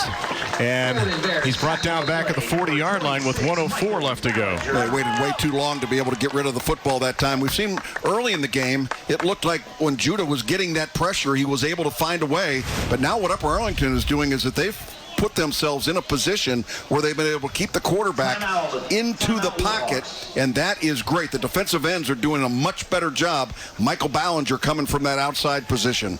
And a timeout taken by Westerville Central. They'll burn that timeout with just over a minute left to go. 1:04 left to go here.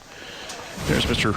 Ballinger and the great job he has done on that defense. Head coach Justin Buttermore takes care of the defense, and he's going against Brett Morrison, the head coach, who takes care of the offense on the other side. I'll tell you what, it's the Battle of Hard Road next week, Jeff, when next Thursday at 7 p.m. the CW Columbus heads to Worthington for Honda's Thursday Night Lights. Rivals Dublin Cider and Worthington Kilbourne take the field. The CW Columbus is your ticket to live high school sports all season long. And you've seen the trophy they get at the end of the game, right? It is a piece of concrete from Hard Road. Actually, you could say asphalt and concrete combined there, but that's what you get as the award. So you need a heavy lineman to lift that trophy up at the end. As you can see, the liquid sunshine falling here in earnest in lovely Upper Arlington. 2nd down and a furlong. They need just about 20 yards to move the sticks. Holzclaw with time. It's going to dump underneath. Ooh, there's the contact. You can sense it. It was coming. Good read. Ross will pay the price as he gets banged on the play by Carter Brock. Tackle on the play. And we talked about Carter Brock being a transfer from Granville, followed the coach, Justin Buttermore, here from his previous job. Actually followed him from Tri-Valley, then to Granville before then. So Carter actually had 18 tackles in a game against Zanesville. So we approach half a minute left to go. Central taking a long time to run this play. They still have 2 timeouts remaining. Holtzclaw looking back at the referee, looking at the play clock, which is now under 10.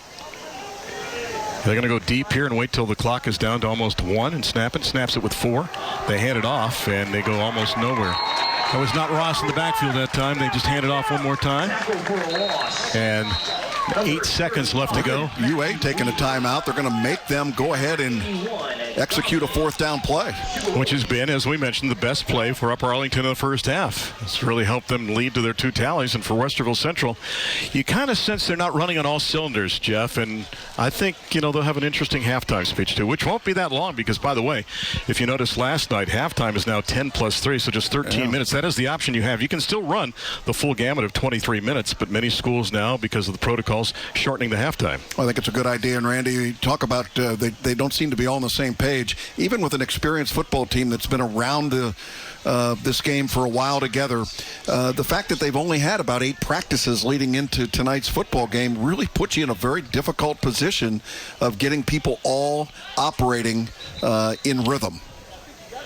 So 8 seconds left to go in the first half. 21-14 the tally in this one. As the clouds a bit more ominous here in Central Ohio. Marshall McPeak and the crew keeping an eye on that at ABC 6 and Fox 28 as well, too, for us. Still having problems with the sticks along the far side. All of a sudden, it's become second down again. Add it up and divide by 2? I'm not sure. How's that work? Everybody's having their first game. Punting situation now from the 28-yard line. Robertson gets it off, and boy, that is sky high. Nobody back deep. They put pressure on to block the punt, and they could not. That's going to trickle inside the 5, and they try to down it. And they are able to down it inside the 2-yard line. That's a good one for the stats for the punter. Because it's halftime. That took the last 8 seconds of the clock. With that being said, we are now at halftime.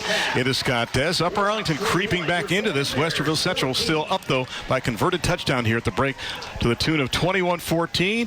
And an entertaining first half, Jeff Logan. It really was entertaining, Randy. It looked like the way this thing got started, Westerville Central was going to come out here and just smoke Upper Arlington. But give the Golden Bears a lot of credit. They hung in there. They forced some mistakes. And, Randy, as you mentioned, they were able to make some big plays on 4th down that ended up being a difference maker in this game. And Tony Pusateri right now is giving a weather update, I think, to our officials down on the field. The Upper Arlington Athletic Director standing at the 44-yard line. So hopefully this is a front that is passing through and won't be around here for much longer. Upper Arlington Marching Band getting ready to come out on the field. That's the other thing. It's almost like a 2-minute drill for the bands because they have to get on the field in a hurry. And normally it's just the home band, too. Mike Todd is standing by down on the sidelines with the head coach of the Warhawks, Brent Morrison. All right, thanks a lot, Randy. Brent, a little bit of everything in that first half. What did you see and what are you going to work on at halftime? Obviously without having scrimmages, we expected a little bit of sloppy play. Our defense and special teams gave up 2 big plays. Other than that, we're very comfortable with where we are. I think, we'll go and make some little adjustments. We'll be fine. All right, Coach, thanks a lot. Good luck during the second half, guys. Back to you. Mike and Brent, thank you very much. 21-14, the score here at halftime. Westerville Central over Upper Arlington. We'll take a break and have our halftime show mere moments. This is a Friday night version of Honda's Thursday Night Lights presented by Columbus State Community College in one place, right here on the CW Columbus.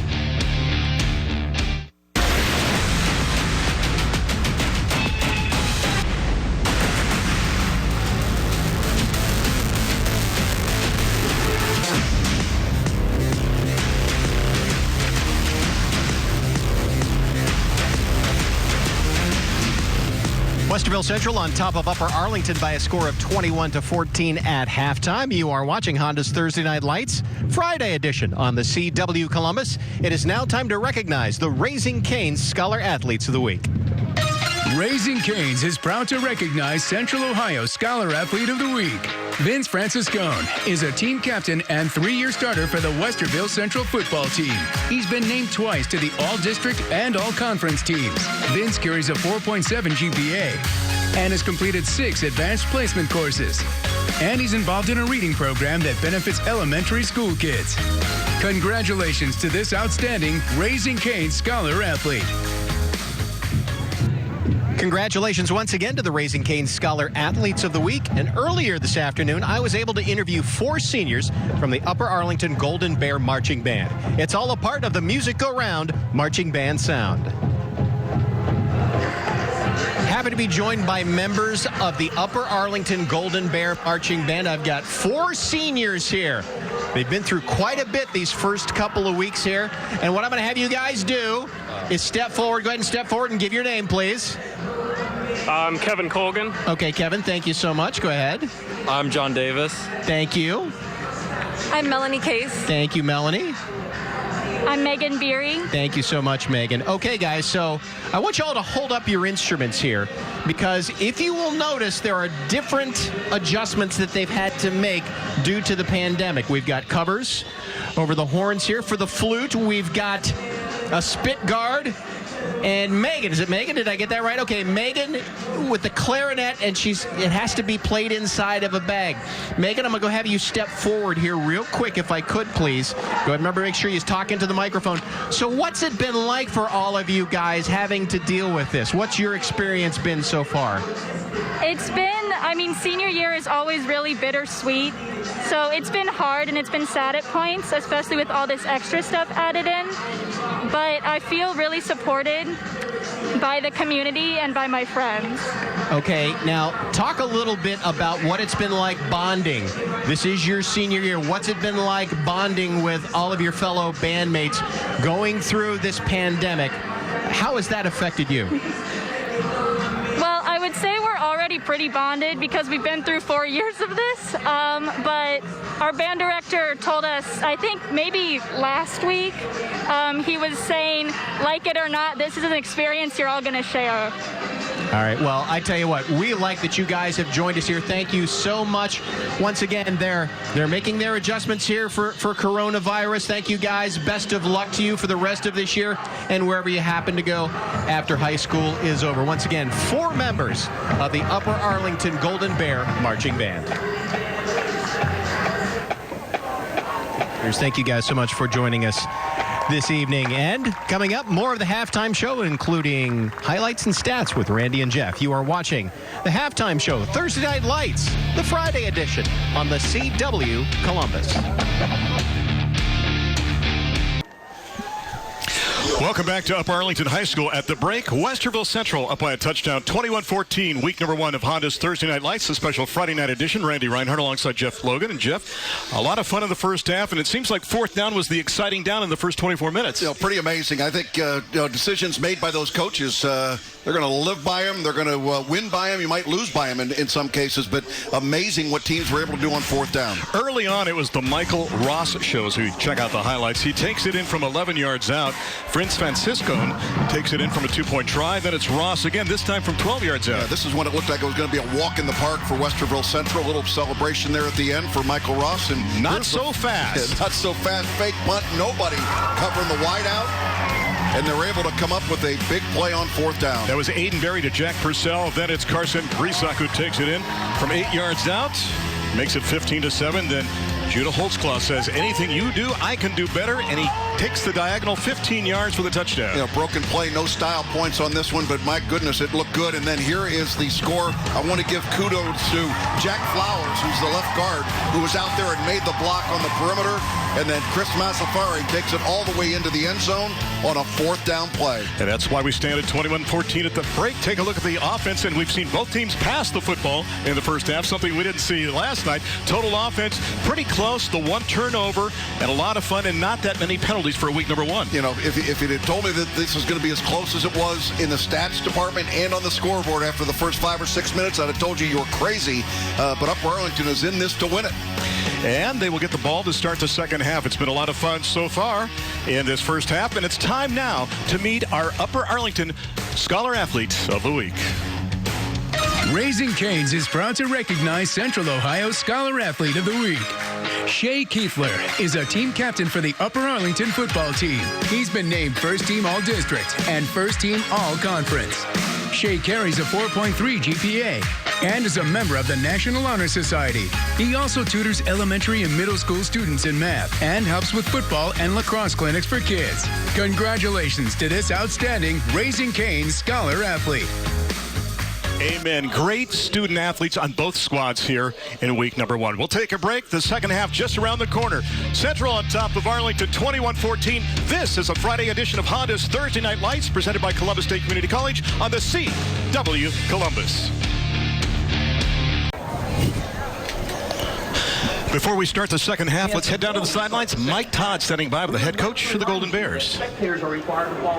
Thanks a lot, guys. I'm down here with Justin Buttermore, head coach at Upper Arlington. Coach, big play there on 4th down to keep you guys in the game. You get the ball to start the second half. What did you go over at halftime? Well, we just talked to our kids about playing with great effort. I mean, obviously they were rolling us early. They're big and physical and certainly very athletic, and we just kind of had to hang on. And so I thought it was a big stop at the end of the half to get us within a touchdown. Just talked to our kids about we got to play better in the second half on both sides of the ball. But if we do that, if we play with great effort and attitude, I think we had a great shot. All right, Coach, thank you a lot. Appreciate your time. Good luck during the second half. Thank guys, you. Back up to you. With that being said, Jeff, they're only down a touchdown. They'll get the ball to start the second half here. And week number 1 of action, you never know what to expect with the limited scrimmages and practices these teams have had. And I've been impressed both last night and tonight with the quality of play. Well, the poise of both football teams, Randy, in tough situations, and got to give the coaches a lot of credit. Golden Bears to get the ball and start the return from the 7-yard line up across the 10, the 15, up to the 20-yard line. So about a 13-yard return on the play for the Golden Bears, and they'll have the ball 1st and 10 right across the 20-yard line. I believe that was 24 on the return, was it not? 34. Oh, was it 34? Okay, Yeah. It was Chris Reynolds again on the return. Chris Reynolds. Okay. I was going to say, if it was 24, guess who that is? Kuiper Lashutka. So 1st and 10 now for the Golden Bears. Offensively, what did they do well in the first half, Jeff? Well, Randy, I thought they took care of situations that presented themselves where they could capitalize after making some silly mistakes. There's Carson Grisak, obviously did a pretty good job running the football. 14 carries there in the first half for 92 yards. Hines and Mazzaferi wide to the top of the set on this first down play from the 20-yard line, showing blitz up the middle, and Grisak's got it. He's got a gainer. Carson to the 30, the 40, all the way up to the 47-yard line before he slides forward, and a run over 25 yards on that first down play, and it's a big gainer on first down for the Golden Bears to start the second half. Well, nice gap. How impressive is this guy in terms of his acceleration at the point of attack? Looks like he was shot out of a cannon as he came through there, and he kept himself going straight upfield, Randy. A lot of running backs will head for the sidelines for protection. He was looking straight for the end zone. Gain of 25, 1st and 10 from the 45 for Monin and company. It is Grisak again. You know, they're biting on that every time. You wonder if Monin's going to run the keeper one of these times. You notice everybody was from the middle of the field to the far hash. Nice gain by Carson, though. It'll be a pickup of 5. Second down and 5 from the midfield stripe. You know, the thing that opens up with that, Randy, is a little bit of a jump pass where you can actually lead that fullback up the middle. Let Grisak make it look like he's going to get the ball and then pull it out and pop it to maybe a tight end. 3 receivers to the top of the set on this second down and 5 from midfield. Again, pressure from the middle, so Grisak trying to go to the right and got collared right at midfield. One of the players down on the field for Warhawks lost his helmet at the 47-yard line. He'll have to step out of the football game for one play. Again, trying to get to the perimeter, and there just wasn't an opportunity. You can see the defensive back made an inside move on the wide receiver, and that's what created the opportunity for the defense to come up with a big play. Francisco is the player who lost his helmet, so he will check out wide to the bottom of the formation now. It is Jacob Schneider. One man in the slot, another wide out to the top. And Grisak in the backfield behind Monin on his 3rd down and 4. Wants to throw, guns out on the quick out pattern, has it, and it's complete and dropped it. Had the ball and lost the hand on the play as Mazzaferi was the intended receiver. So it's going to set up a 4th down situation. This is where action actually starts for the Golden Bears, is on 4th down with 10:47 left to go. It may not matter. He may have just dropped it because he wants to go to 4th down the way that they've been able to go, but it looks like they're going to go ahead and punt the football. And mentioned that Drew Basil is working with this football team, former Ohio State kicker. And they've got a 5-star kicker in Garrett Junk, but he's had a back issue and not able to play in tonight's game. And that's why we've seen Zach Yoakum delivering all the kicks. Guy that was a soccer player in the past, still is. Actually was injured in a soccer match last week, but he's back to kicking. Line drive affair. Return's going to start from the 14-yard line. A little sidestep. Denny's going to get about a 4-yard return up across the 17-yard line, and we'll take a break with 10:37 left to go in quarter number 3. 21-14. The Warhawks soaring in week number 1. The Friday edition of Honda's Thursday Night Lights, presented by Columbus State Community College on the CW Columbus. This special edition of Thursday Night Lights is sponsored by the Columbus Wild Dogs. Can't get enough football? Neither can we. Thanks to First Scores on Fox 28, sponsored by Spectrum. You don't have to. It's your ticket to see the best plays and final scores to all the high school action on Friday night. First, don't miss First Scores on Fox 28, sponsored by Spectrum tonight at 10:45. Brings up Warhawks. Warhawks have the ball 1st and 10 now. Mark the ball just past the 18-yard line. Andy Reinhardt, Jeff Logan, Mike Todd, Steve Geiger, glad to have you aboard. And it's first down. And a handoff will get it up to the 21-yard line. This first down is brought to you by the Columbus Wild Dogs. Need help with the community initiative? Go to ColumbusWildDogs.com. Run wild with the Wild Dogs. Matt Weaver, a 2-time starter at linebacker, inside linebacker for the Golden Bears. Able to make the play there. Let's call it a gain of about 3 on the play. We'll call it 2nd down and 7. 1:45 into the second half. Holzclaw, boy, that was a tough throw to make. The breeze was a factor there, and still able to corral that was Jason Robertson. Didn't really get anything on it, but that was a kind of a knuckle pass almost out to the side there. Robertson able to reach up and snare that. And now it's going to set up a 3rd down and long as they lose a yard on the play. Quarterbacks will tell you they do that on purpose so there's more ball to catch. Oh, yeah. That's the way quarterbacks think. All right, the running backs picking on the quarterbacks. You know, they're one of your few allies. You might want to be nice to them, right? As long as they hand it off. There you go. Enough what if times. they don't, right? Yeah, that's the problem. 3rd down and 8 from the 20-yard line. 3 to the bottom, 1 to the top. Holzclaw straight back to throw. 3-step drop, looks, pressure's on, brought down. Back inside the 15-yard line. You know, he's got to go through those progressions back there, Randy, but he can't get his feet stuck in the mud.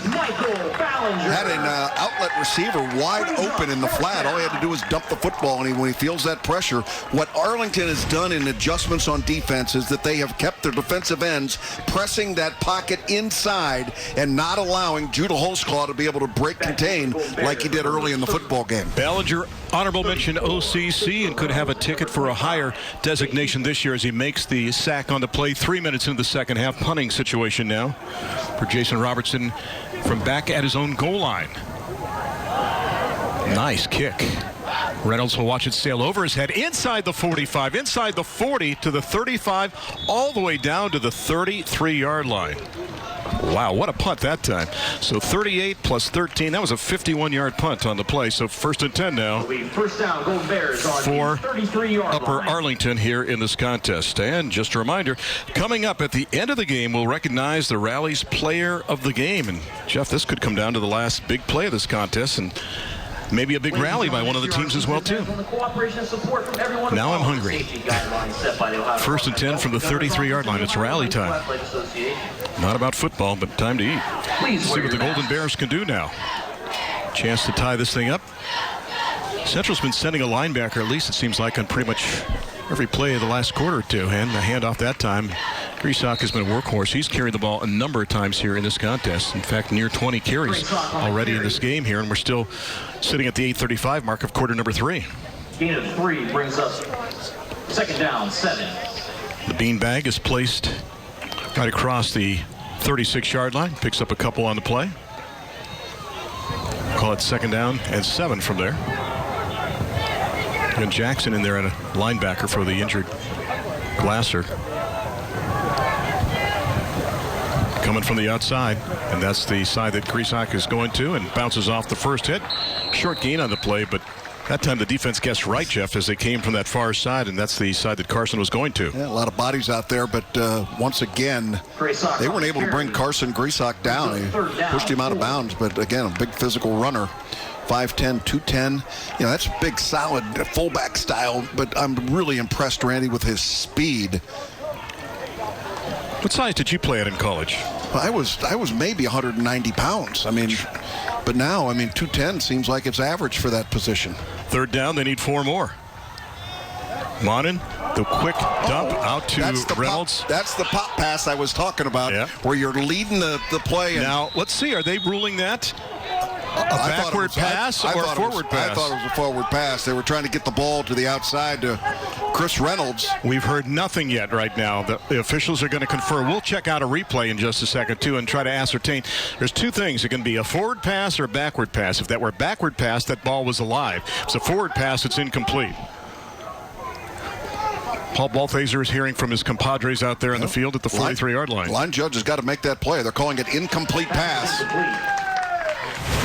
All right, let's take a look. All right, so there's the lead up the middle. You got your quarterback here, and that, my friends, is not a forward pass. Maybe.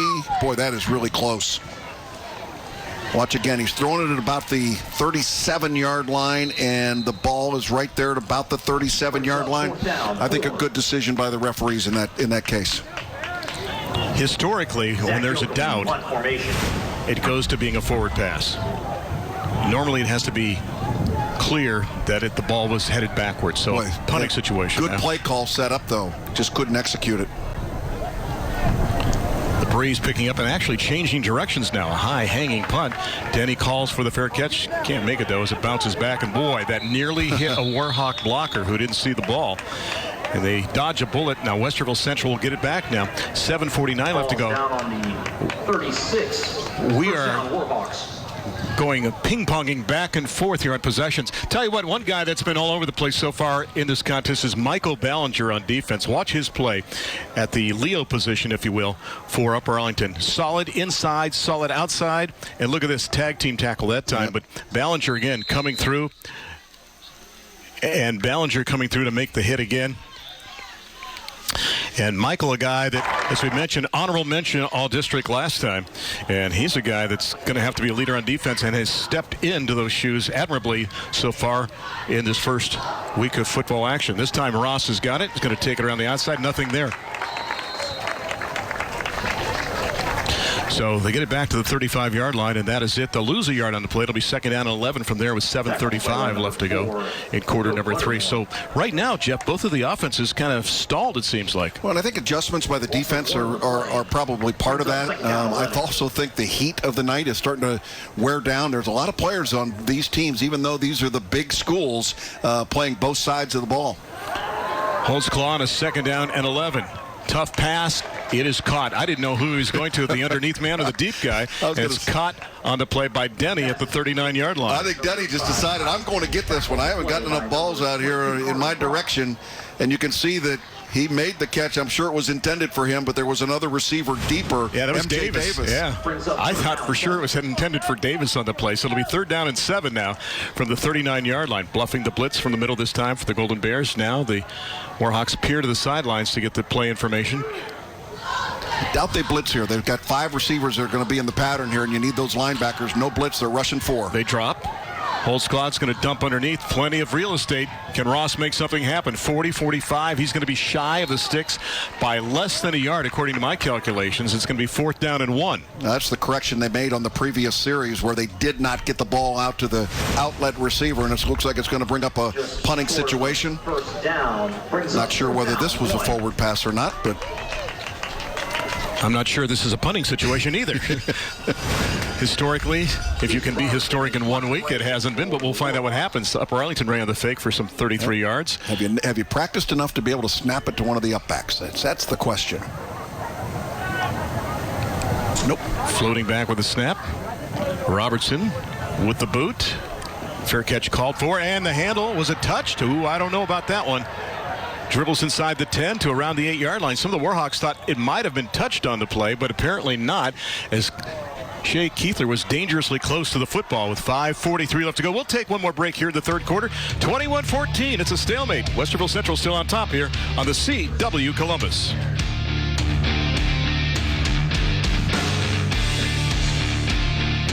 Well, the question is, how close was Shea Keithler to the football on that punt? And we couldn't tell from this angle. And no, it took a nice wicked hop away from him. Actually, it was drawn away from Shea, and it did not touch him. But omnipresent, too. There were some Johnny-on-the-spot guys for the Warhawks just diving on the football inside the 10 just in case to down it and maybe get possession. So first and 92 now for the Golden Bears from their own 8-yard line. Ball security, very important right here for Upper Arlington. They're coming up the middle. And Krisak will take it to the right and find that gap and spin and twirl all the way out to the 24-yard line as he'll pick up 16 on the play before he's knocked down. Coming up is Gary Steele to make the hit. But it's a first down for the Golden Bears. And I love that right side running there, and you can see again his speed through the hole is what is the difference maker there. Those linebackers have got to do a better job of getting off of blocks and be able to get to that running back. And Carson Krisak having a terrific night. Not surprised. Schneider, the widest of three to the bottom now. Simon Monin, cool, calm, and collected at quarterback on a first down play. Going to hand it off, and this time Krisak finds very little. Gets maybe a yard on the play, and great job by Brayden Weimer to make the hit on the play. And Weimer, guy 5'11", 215, 37 solos, 3 assists, and you can see the numbers on Carson. Boy, he has just been a machine. You know, not a number of huge gains, but just pounding it right up the gut and sometimes taking it around the right-hand side as well, too. Been pretty right-handed with his running so far in this contest. Averaging more than 7 yards a try. That's pretty good. Second down to the right side again. Across the 25 to the 27. Jeff, are they seeing something to that side, or do they feel comfortable with the likes of Joe Hendricks and Brady Orlandini and Peter Mimnaugh? Well, what they like doing is they like running to the boundary with the short side of the field. Now, generally, you think with conventional wisdom, you'd want to get that guy with the speed out to the wide side, but there's more defenders that are stacked out there, so it's a numbers game as far as Arlington is concerned, and running into the short side of the field, they feel that they've got a great opportunity. Third down and 6 now from just past the 28-yard line. Monin has time and now runs out of it.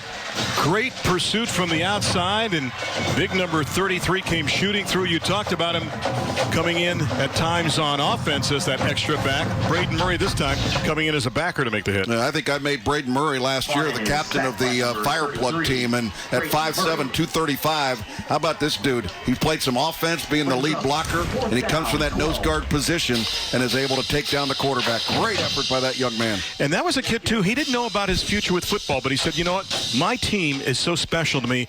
I'm going to continue playing football because I love these guys, and he has really come on as a player. Boy, nearly had a knee down that time, again trying to field the punt. Fair catch called for and taken by Denny at the 44-yard line, and back and forth we go with this ping-pong matchup here in the second half. No scoring so far here in quarter number 3 with 3.5 minutes left to go. The iconic DC character Swamp Thing comes to life this fall on the CW Columbus. Don't miss the action.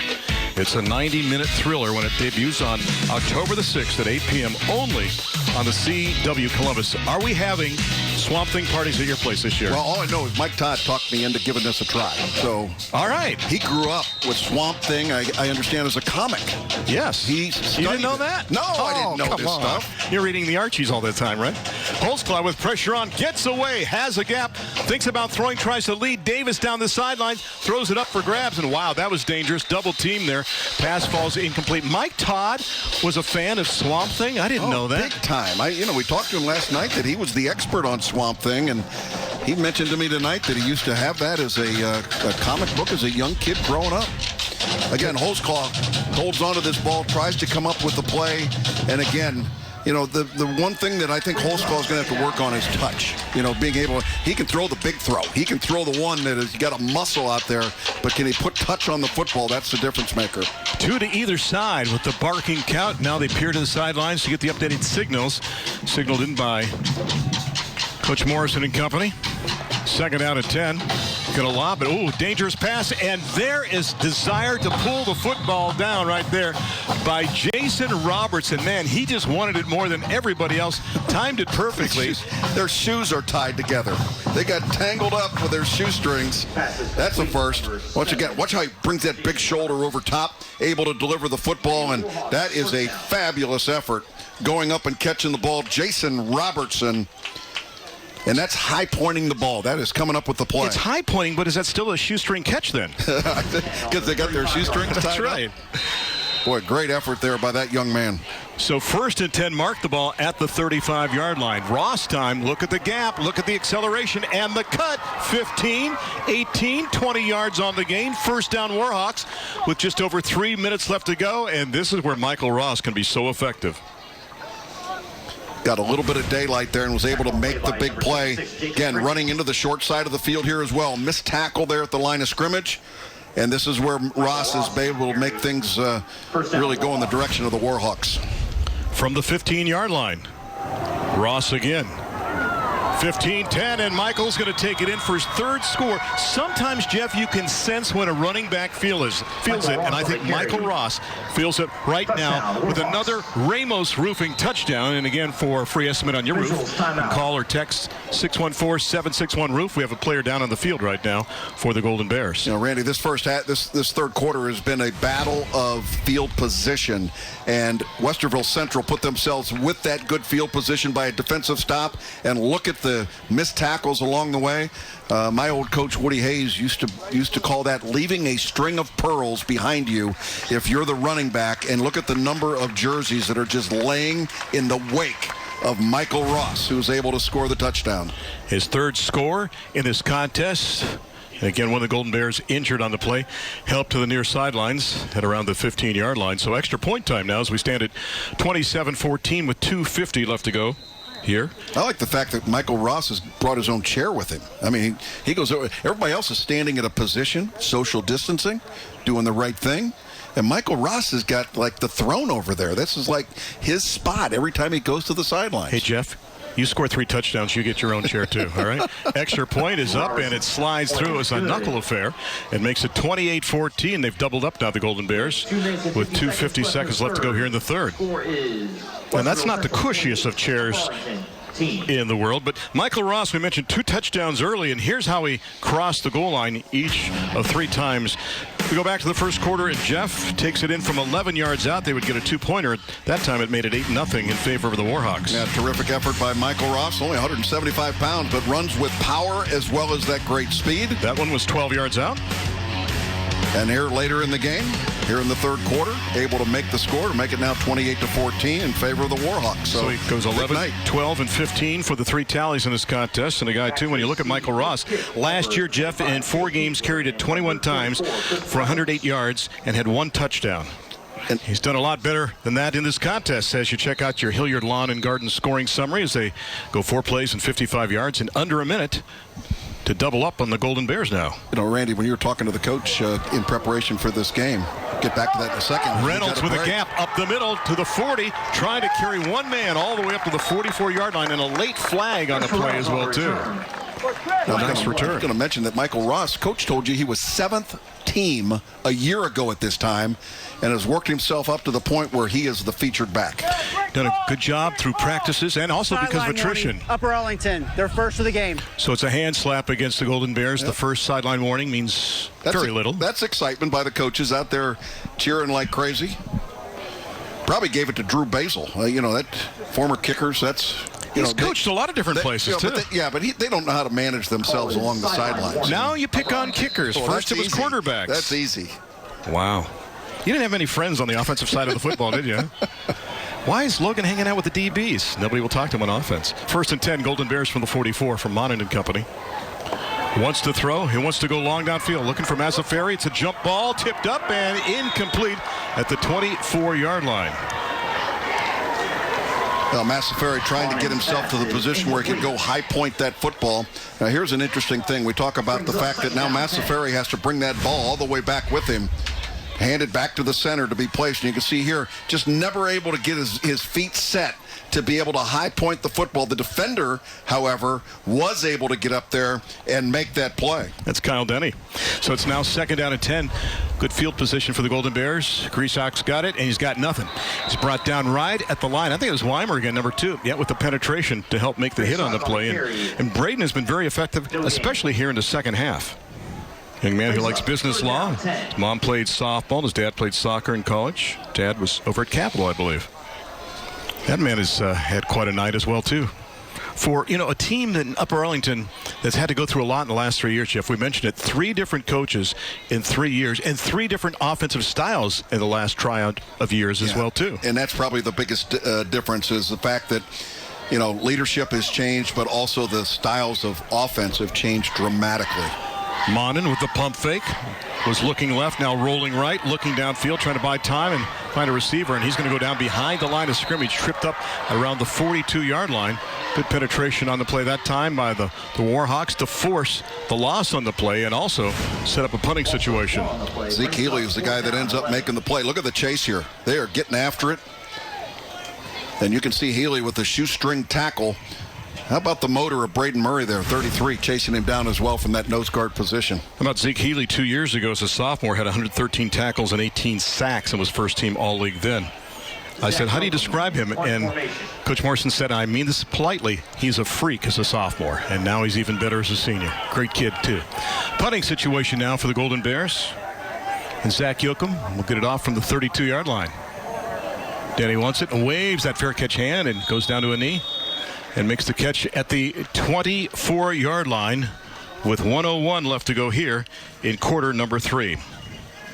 Well, coming up at the start of the fourth quarter, we'll join Mike Todd on the Custom Air Heating and Cooling sideline for a conversation with Tony Pusateri, the athletic director for Upper Arlington High School. And to call him just an Upper Arlington High School athletic director doesn't trace his career and his biography. We could do This Is Your Life. I could be Ralph Edwards and talk about Tony and everything that he's done in his stellar career as a coach and also as an AD. And a mentor to so many student athletes. 1st and 10 from the 24-yard line. It's Ross, and undercut that time. Flag on the play as he's brought down back near the line of scrimmage. Good penetration that time by the Golden Bears. Reese Hurst came through. Paul, you already got holding number 58 of the offense. 10 yards from the spot of the foul. First down.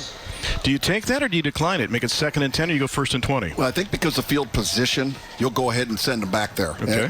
And you know, had this occurred maybe out at the 40-yard line or something, maybe a little bit different story. But, you know, get them backed up against the wall here. See if you can make a big play and get field position on a punt. Hurst is a guy that's a returning starter for the Golden Bears. Consistent. Always seems like he has to deal as a nose guard with that double team. So call it 1st down and 20. Where's the far stick? Goes behind the official. Little bubble screen to the far side, and they'll get it out to around the 18-yard line, and that's about it.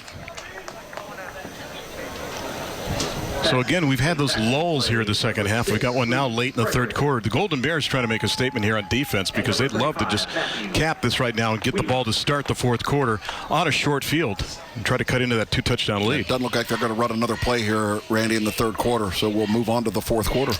Clock reading 15 seconds left to go, but they don't have to snap it again. And that'll end quarter number 3, week number 1, as Westerville Central from the OCC Ohio taking on the squad from Upper Arlington, who will be in the OCC Central now with that new realignment. 28-14 after 3, week number 1. A special Friday edition of Hyundai's Thursday Night Lights presented by Columbus State Community College on the CW Columbus.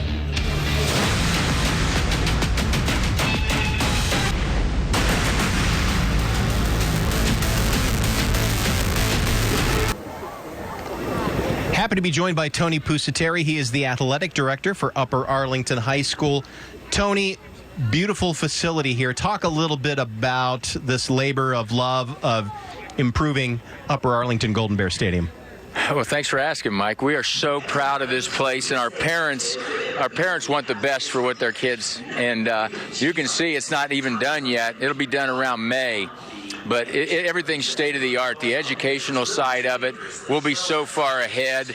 We'll be on the cutting edge educationally, and then, you know, athletically, I don't know if you can be better than what we're going to get. So we're very fortunate here. What are some of the events that are coming up for Upper Arlington as far as fall athletics go? It's every night. Every night. Last week we had field hockey, and we had boys soccer, we had girls soccer, we had volleyball. Tonight we got football. Next week we go Tuesday, Wednesday, Thursday, Friday away, and Saturday freshman JP football. So something about every night, Mike. What are you most looking forward to this upcoming school year for 2020-2021 as the athletic director? What gets you excited about this year? Really? Really? I can't wait till they allow that 25% and then 50% of the kids back in the building. It is so much fun when those kids are in the hall and you say, man, that was a good goal last night in soccer, or the field hockey kids won a big game, hadn't beat a team for 5 years, and then they beat them. And I don't get to tell them in the hall the next day. That's the thing I'm most happy for. Well, we're happy that you have joined us tonight. Thank you for being such amazing, gracious host here on Thursday Night Lights on Friday, that is. Tony Pusateri, he is the athletic director here at Upper Arlington High School, guys. Thank you, Michael. A lot of happiness all around. And I'll tell you what, Luke Swaney with that picture-perfect sideline catch, Jeff, but still it's going to be a punting situation for the squad from Westerville Central. But it is so tough to make that catch, especially in week number 1 he did, but his team cannot convert, and now they have to kick it away. Again, due to limited practices, these teams are just still developing, Randy. Hard to find their mo. Boomer that time from Robertson, the southpaw, if you will. Up across the 30 to the 35 to the 40, up to around the 44-yard line on the return that time by Shea Kiefler. So Upper Arlington has had their chances, and they'll have another one. So have the ball near the 45-yard line to start this drive, to start the final quarter. From the big screen to your TV, the Drew Barrymore Show debuts September 14th at 3 p.m. on ABC6. From news to pop culture, human interest to comedy. Get ready for amazing discussions and entertaining television. It's totally Drew, but it's all about you. Be sure to watch the Drew Barrymore Show when it debuts on ABC6 September the 14th. First down, Gold Bears. Golden Bears have it 1st and 10 from their own 44-yard line. Is this a do-or-die possession here, Jeff, for them? Well, you just can't make a mistake in this possession, Randy. You got to have an effective drive, give yourself a chance. Warhawks sent an extra one, but they dump it underneath. Nice pass, a good catch that time to corral a low throw on the play by Chris Reynolds. Reynolds makes the catch a little low and still was able to turn to his right and get some good yardage on the play. A little bit of a change throwing the ball on 1st down. They've been historically handing the ball off to Greasock, and this time they're able to find Chris Reynolds out into the flat. Jack Flowers, the all-OCC lineman last year, left guard, rolling out to give protection to Monin on the play as well, too. I like seeing that old number 34 down there, too. Yeah. That was Who nice wore that number? Oh, yeah, one of the Pruitts. That's right. I had Mr. Logan, too. 1st and 10 for the 40-yard line. Not a 34, but it's a 33. It's close, and it's Greasock. And Carson's got it down for a gain of about 4.5 before Healy brings him to the turf. You think Healy's going to be happy after what's happened tonight on his birthday? Why not? Okay. Yeah, absolutely. Playing a little football, a chance to win a game. Better than sitting at home playing video games, right? Depends on who you talk to. Oh, come on now. Did you have any kind of games? Did they even have Pong when you were playing around in college or high school? Yeah, we wore leather helmets. Yeah.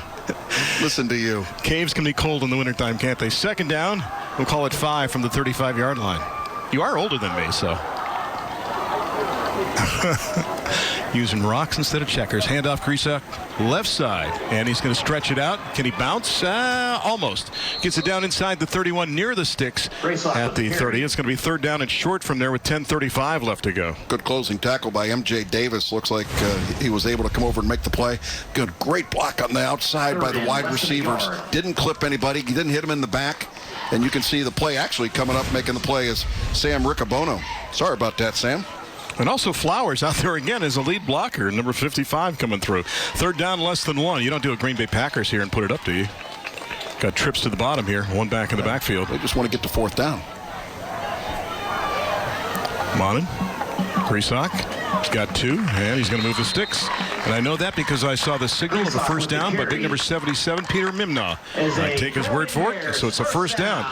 All right, for Westerville Central, what do you have to watch for in offense? Because so far it's a little vanilla from the Golden Bears, except for that 1st down play. It's been plenty of Greasock. It seems like they've toughened up as they've gotten down towards that red zone, Randy, and they're playing really soft right now on defense, trying to keep everything in front of them, not allow the big play.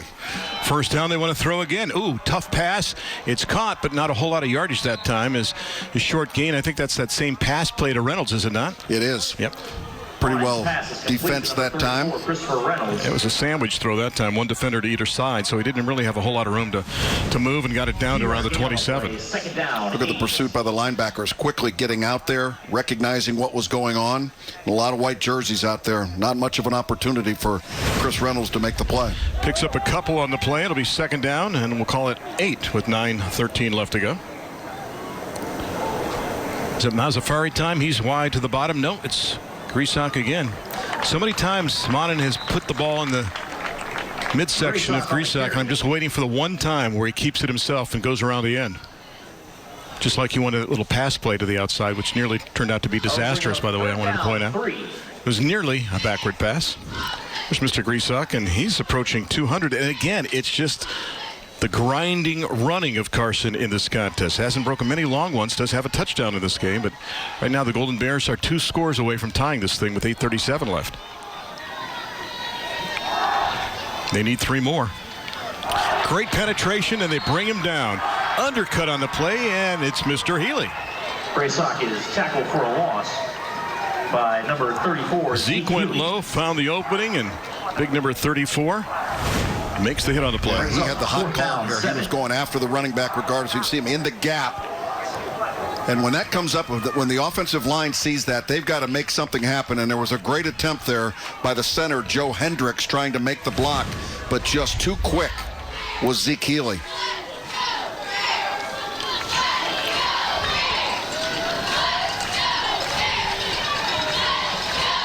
So 4th down, and they're going to go for it. They need 7 on this 4th down play. Looking long into the end zone. Jump ball, and is it caught? Knocked away at the last minute.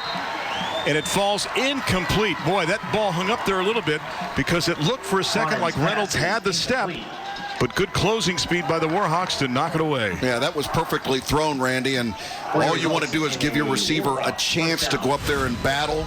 You know, the defense really owns the benefit here because they're watching the ball come. The receiver's got to swivel, get back here, and that ball was catchable, but good defense once again by M.J. Davis, the cornerback.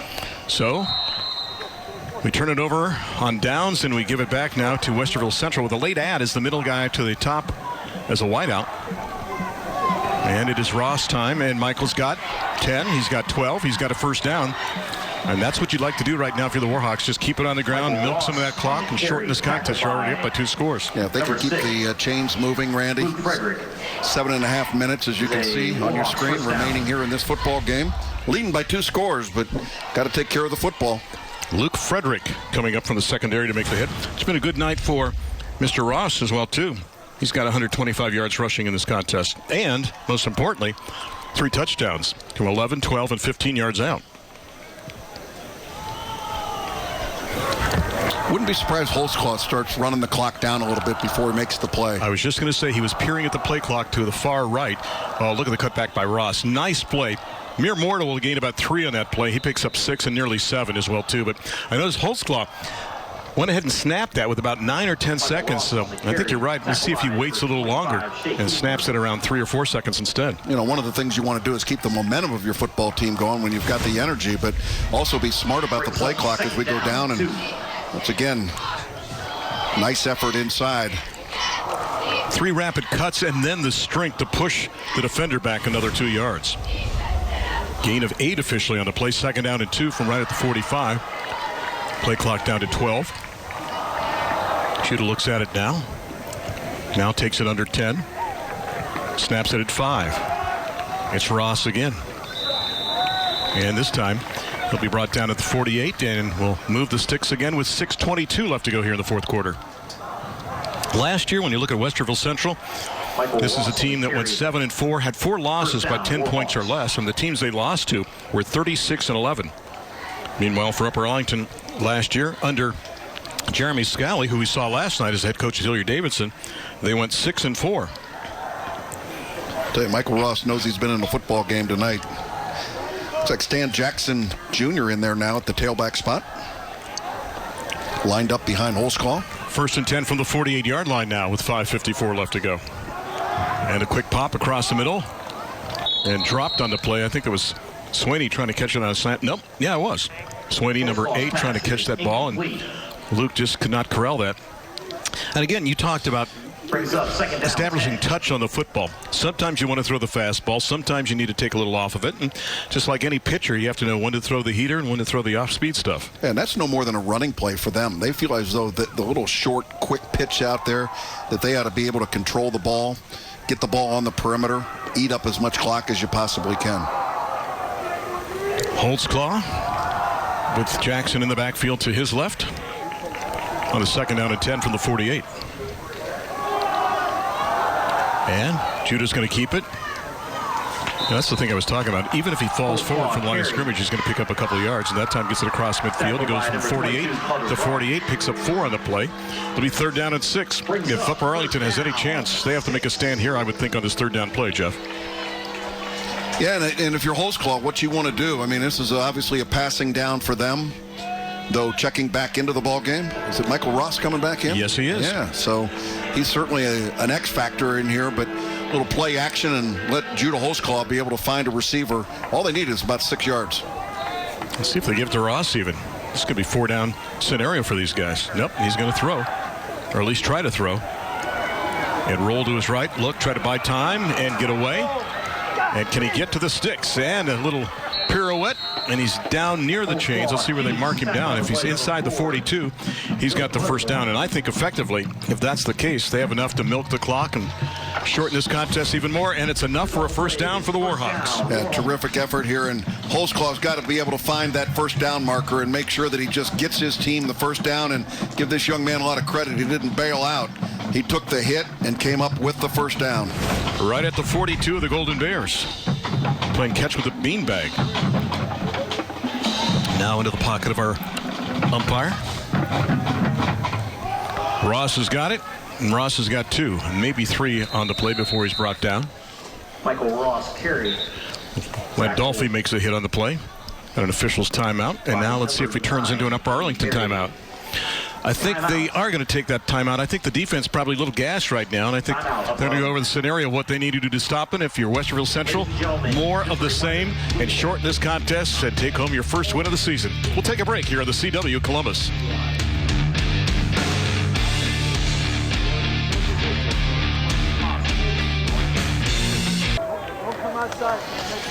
Welcome back to Moorhead Memorial Stadium on the campus of Upper Arlington High School, which is expanding, and they talked about the renovations that should be complete within the next year. Judah Holzclaw, his numbers, Jeff, so far in this contest, 1 miscue, but he's also got a touchdown running the ball from 15 yards out, and great leadership from that senior at quarterback. Second down now from just inside the 40-yard line. And he will pick up the first down and then some. Jeff, was he actually going to throw on that play? It looked like he had an option to be able to throw the football. And the ball may be free at the end of the play, and it is. And Upper Arlington comes up with a football. Holy cow. Boy, we talked about ball security.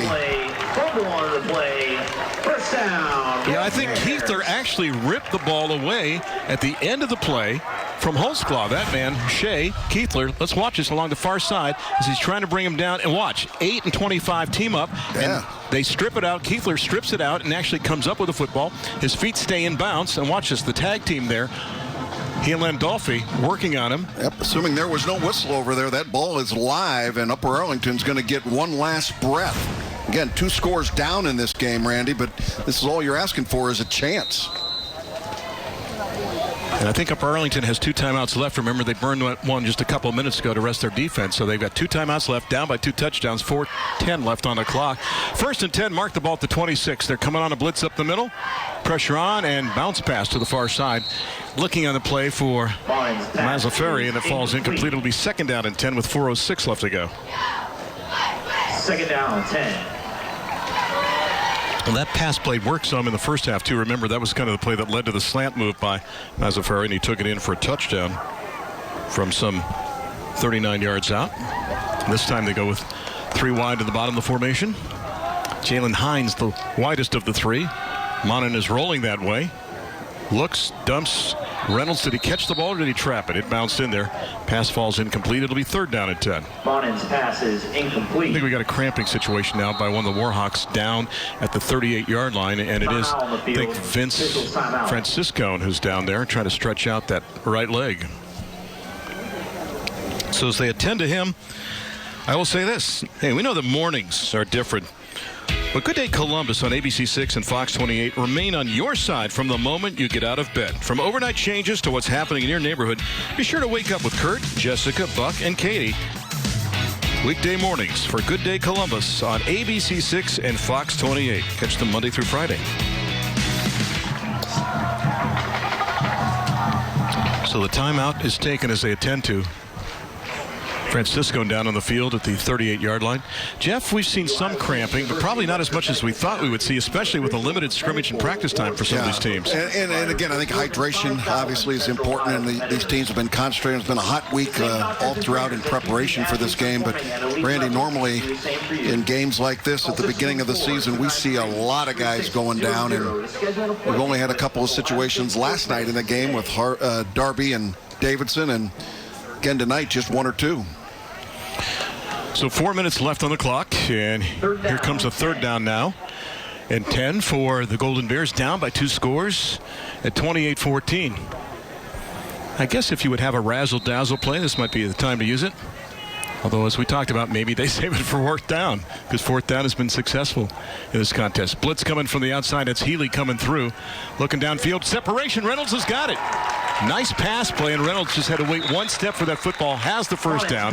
Mark it up to the 47-yard line. Picks up 22 on the play. Took 7 seconds off the clock to stop the clock as they move the chains. Quickly hands the ball back to the center. They want to go as fast as they possibly can. Good throw here.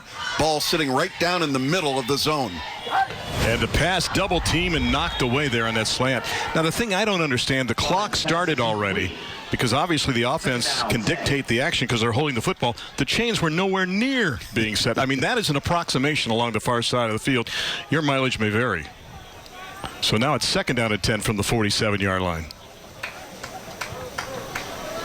3:43. I think that's where you need a little more, the officials have been forced to step back to a certain extent, but I think you got to peruse the sidelines, because if you're going to count on the sticks on any kind of short yardage situation, it's going to make life very difficult down the stretch. 4 wideouts evenly distributed. Again, they're sending 1 on a blitz. The pump fake on the slant. Pass is complete. They like that pass to Mazzafari, and he's got it down to the 46-yard line. Not enough for the 1st down. They're going to need 3 more to move the sticks. I will say this, it may not be perfect, but we are playing high school football on Friday night, so it can't all be bad. Thank you, Coach. Appreciate that. Normally, you coaches can be a little severe.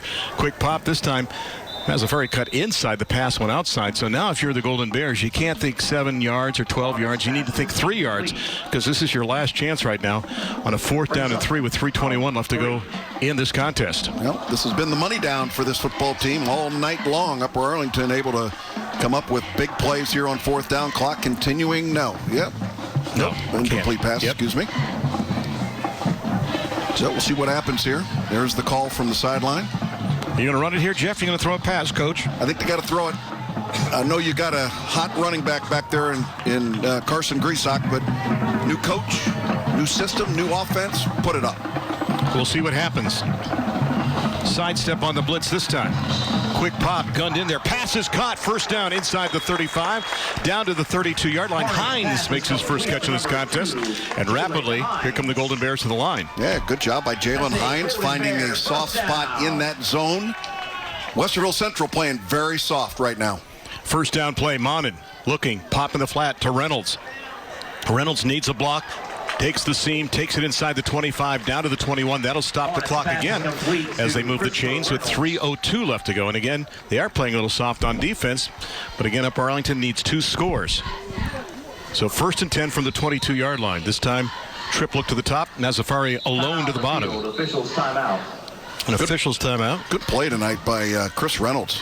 He has been solid. Had a drop early in the game and came back and kept his mind in it, kept his head in it, and he and Simon Monin have hooked up pretty well. 1st and 10. Here's that quick pass in the flat that you wanted, and you got it, and Reynolds has got it and picks up a couple on the play. It'll be 2nd down and about 7.5 from the 20-yard line. 2:44 and ticking now left to go in this contest. Really solid defense out there by Dylan Harris, senior cornerback. And Reynolds now limping and is going to fall down to the turf. That way you take an official's timeout. Now we got a cramp. Yeah. He was trying to get off the field, and he couldn't make it. And they said, go ahead and go down, because if you're going to try to limp off the field, they may have to take a timeout. Now they take an official's timeout as Reynolds will come to the sidelines. Maybe the Golden Bears will actually take one, too. Nope. They're going to say it's an injury timeout, so you cannot gather along the sidelines. So they'll bring him back up to the line of scrimmage. Unless you want to burn the timeout, they opt not to, so they sit on their 2 remaining timeouts. Mazzafari, the middle of 3 receivers. And once again, we are entering the Scott Schiff & Associates red zone. Quick pop, far side. And it's Grisak inside the 20, 10, 15, motors in. Wow. Bring the truck. What acceleration. And another Ramos Roofing touchdown. And that looked like you in your glory days. That was shades of Don Nottingham there. Give him the ball in the flat and just rumble. That was beautiful. They got linemen out there blocking on the perimeter. Just load up the Mack truck and light him up. Here goes Carson Grisak, and oh man, there's no way. You could have had 30 guys out there and nobody was going to stop him, and the Golden Bears are in the end zone. 28-20 now with the extra point forthcoming in this contest. A chance to make it one touchdown and one extra point margin. Zach Yoakum on for the 21st point. And we have one player down along the far side. That's why we're delayed. There's a Warhawk who's down at the 5-yard line again. It's another cramping situation, actually, with the leg being attended to inside the 3-yard line. Been a long game, Randy, and physical, hot. You know, you got all this stuff going on down there, and these young men are out there giving all they've got, and they're in good shape, but my goodness, this is starting to take its toll. You've been waiting for the clincher play in this one, Jeff, and we haven't seen it yet. So the injured player working his way off the sidelines to the far side of the field. Yeah, it makes you wonder if we're going to see onside kick, Randy. Oh, I got to think so with only 2 timeouts left. Well, do you trust your defense? I think that's Davis who hobbles to the sidelines. Extra point time. The kick is up, and the kick is and a penalty. Good. And let's see what the flag's all about. 28-21. Yep. And we'll see what the situation is. Paul Theiser is talking about that. We had a guy kind of diving over the pile there. The kick was good. It's 28-21. 2:18 left to go. See if we assess this on the kickoff. Paul, what do you got? Sportsmanlike conduct, number 44 for leaping of the defense. 15 yards will be assessed on the kickoff. Leaping. Right. There you go. Without the lizard. How many is it? 6 lords leaping? How many is it? 7 swans of swimming. I don't know. We'll think about it. We're going to go talk to a partridge and a pear tree. We'll be back. Bring your 5 golden rings. This is the CW Columbus.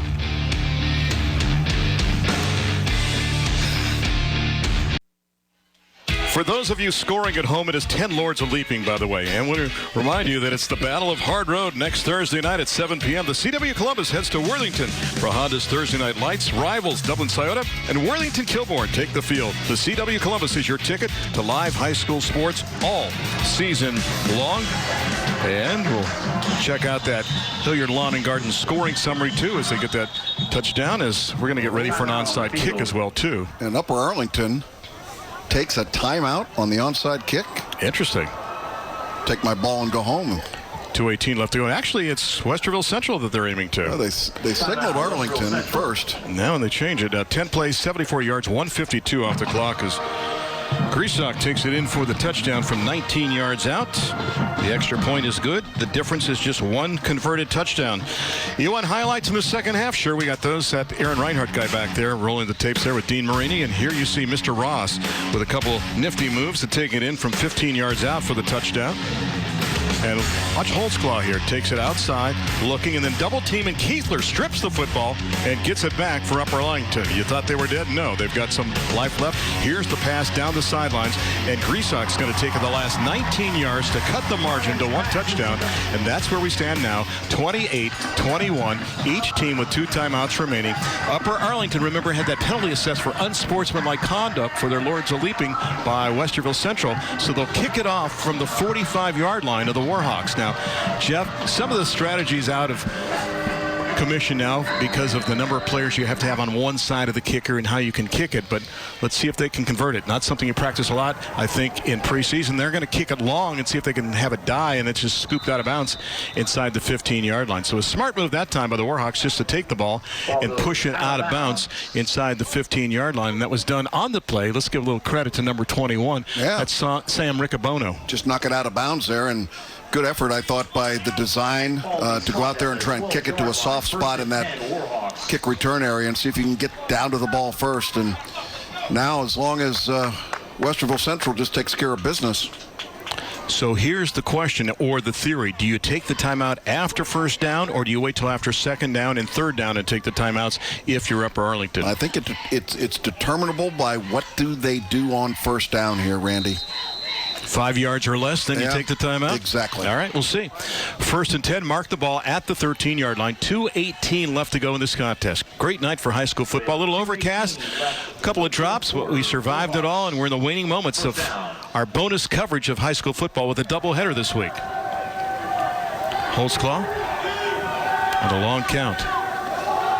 Ross has got it, and a short gain on the play. Let's see what the Golden Bears do. They're going to burn a timeout immediately now with 2:12 left to go. It took, what, about 6 seconds? So they burn timeout number 2, and they'll have 1 remaining.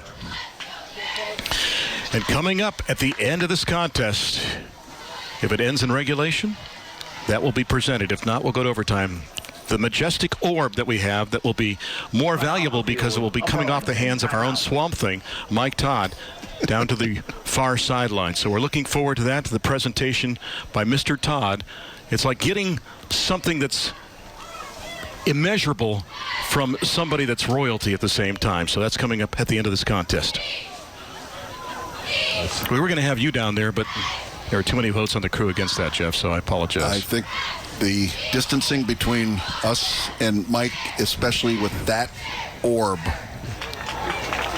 that is his. That Don't even totally look at it. His responsibility. Mike, what are your thoughts about all this? You know, I really don't get paid to think. I just get paid to talk. You're just the pretty boy. I told you that, you know. You're the male model of this crew now. Model of what? I'm not sure. You want to talk about that? I mean, you have changed your physique since last season, have you not, sir? I have. Yes, I have. How have you done that? What have you done? Weight Watchers. It works. And how much did you lose, sir? 70 pounds. You look terrific. You do. Thank you, guys. You look like half a Swamp Thing. I'm still swampy. I'm less swampy. Boy. I don't want to know anymore, Mike. 2nd down and 10. No gain on the play for Ross and company. Again, 1 timeout left for Upper Arlington. Holtzclaw from the gun. Low snap. Ross has got it. And again, right in the middle of that pile. Timeout again. They'll take it again with 2:07 left to go. So if you can hold on 3rd down here, you're going to get the ball if you're Upper Arlington with at least 1 minute 20 seconds left to go. So they burn their 3rd and final timeout in this contest. And it is time now to talk about Mike's favorite show, the iconic DC character Swamp Thing, a.k.a. Mike Todd, comes to life this fall on the CW Columbus. Don't miss the action-packed 90-minute thriller when it debuts on October the 6th at 8 p.m.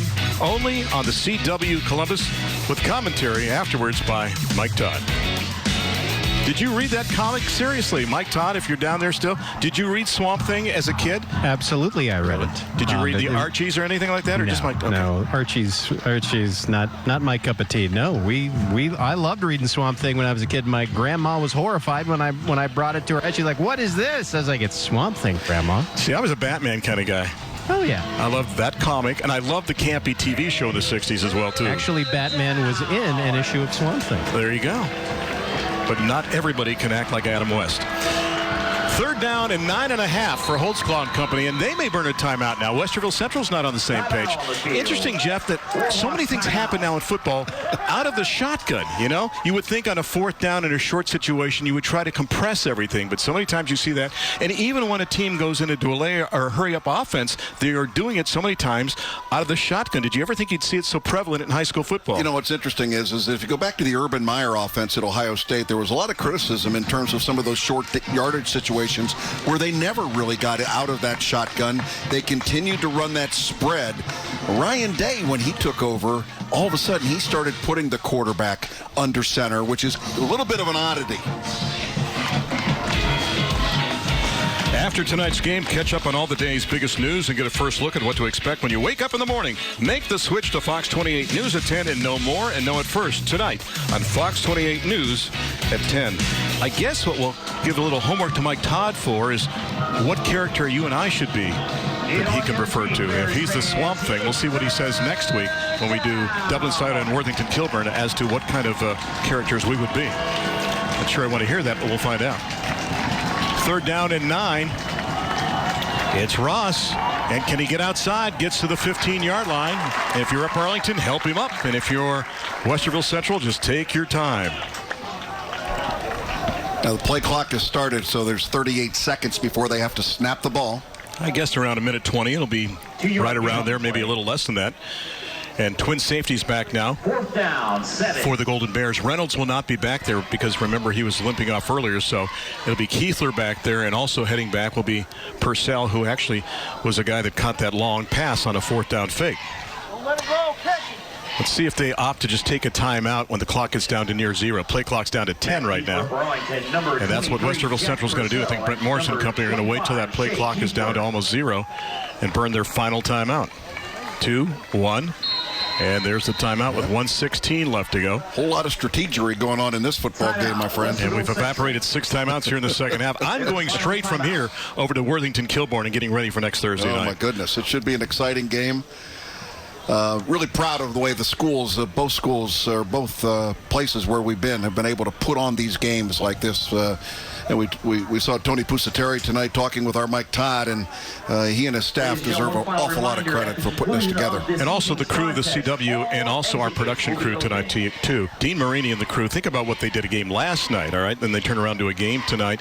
Fabulous job by these guys and gals for the work they put in, and we can't say enough about their effort. And everybody at the CW as well, too. I mean, they're doing double duty this weekend. We're going to do this multiple times. We're going to do 5 Thursdays, 5 Fridays. We'll take 1 bye on a Thursday. That's in week number 4 of the season. We'll take 1 bye on Friday nights. That is week number 2. That's next Friday night. Then after that, every Friday after that, weeks 3, 4, 5, and 6 we'll have a game, including in week 3. I'll just set you up. That third week will be New Albany at Gahanna. Week 6 on a Friday night, it is DeSales at Hartley. And by the way, the night before in week 6 on that Thursday night, it's only Pickerington Central and Reynoldsburg. Pickerington Central and Pickerington North playing a 12 noon game, by the way, on ESPN. That's terrific. See if they put pressure on the kicker here. I think you go after him, try and come up with a block. Well, he's standing at the 2-yard line. Robertson waiting on the snap. This is one time you need a great snap if you're the Warhawks. And it's a high snap over his head through the back of the end zone and a safety. Oh, my goodness. You talk about it, and then the unthinkable happens. Put 2 on the board. It's 28-23, and now you'll have the free kick. I'm not so sure that wasn't intentional. I am thinking, Randy, that this was intentional to bring yourself out for the free kick, better field position.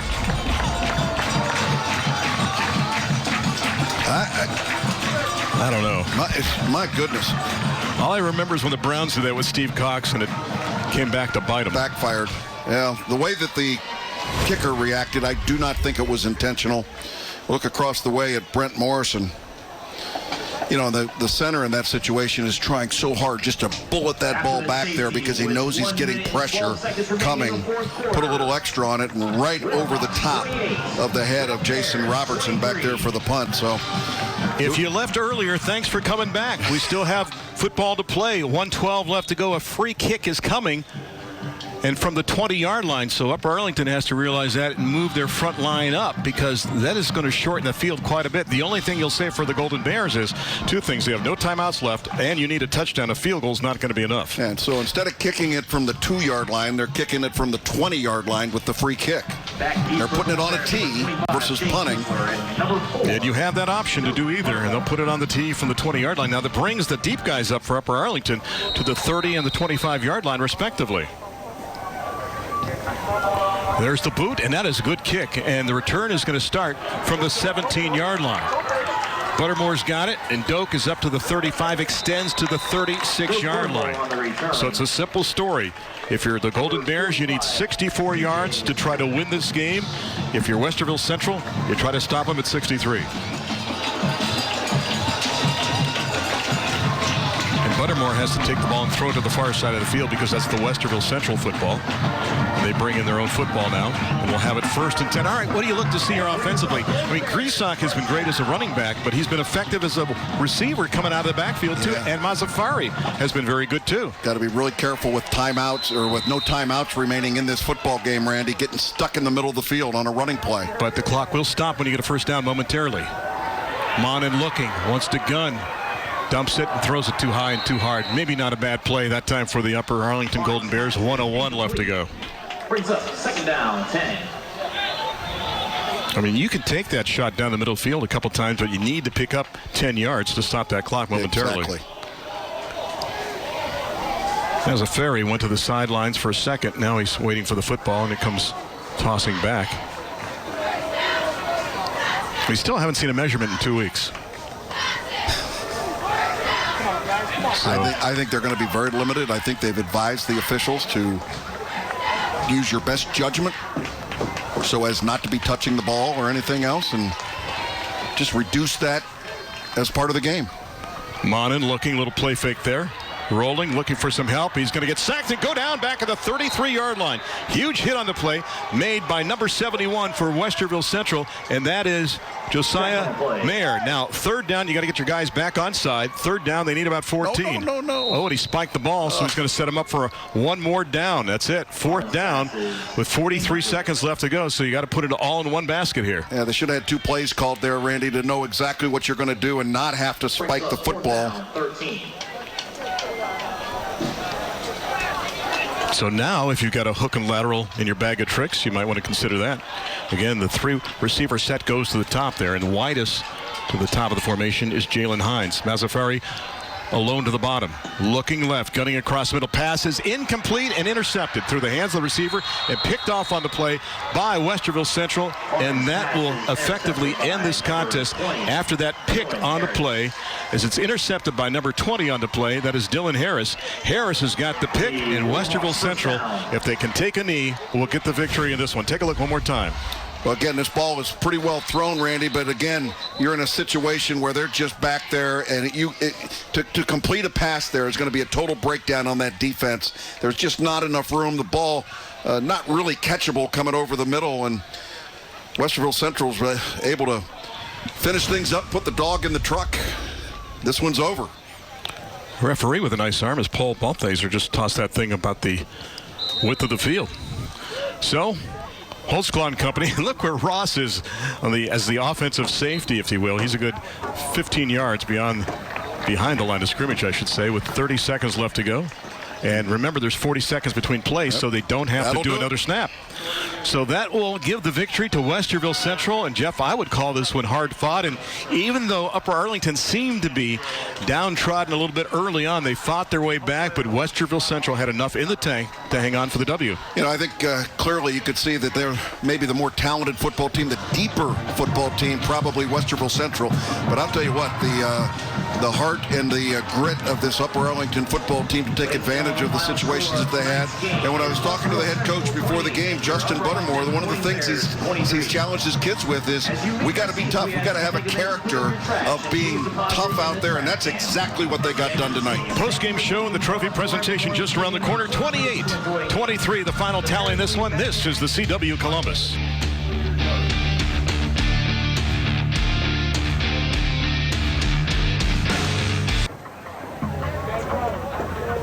Central, I should say, gets the victory in this contest by a count of 28-23. Standing by down on the sidelines, our Mike Todd.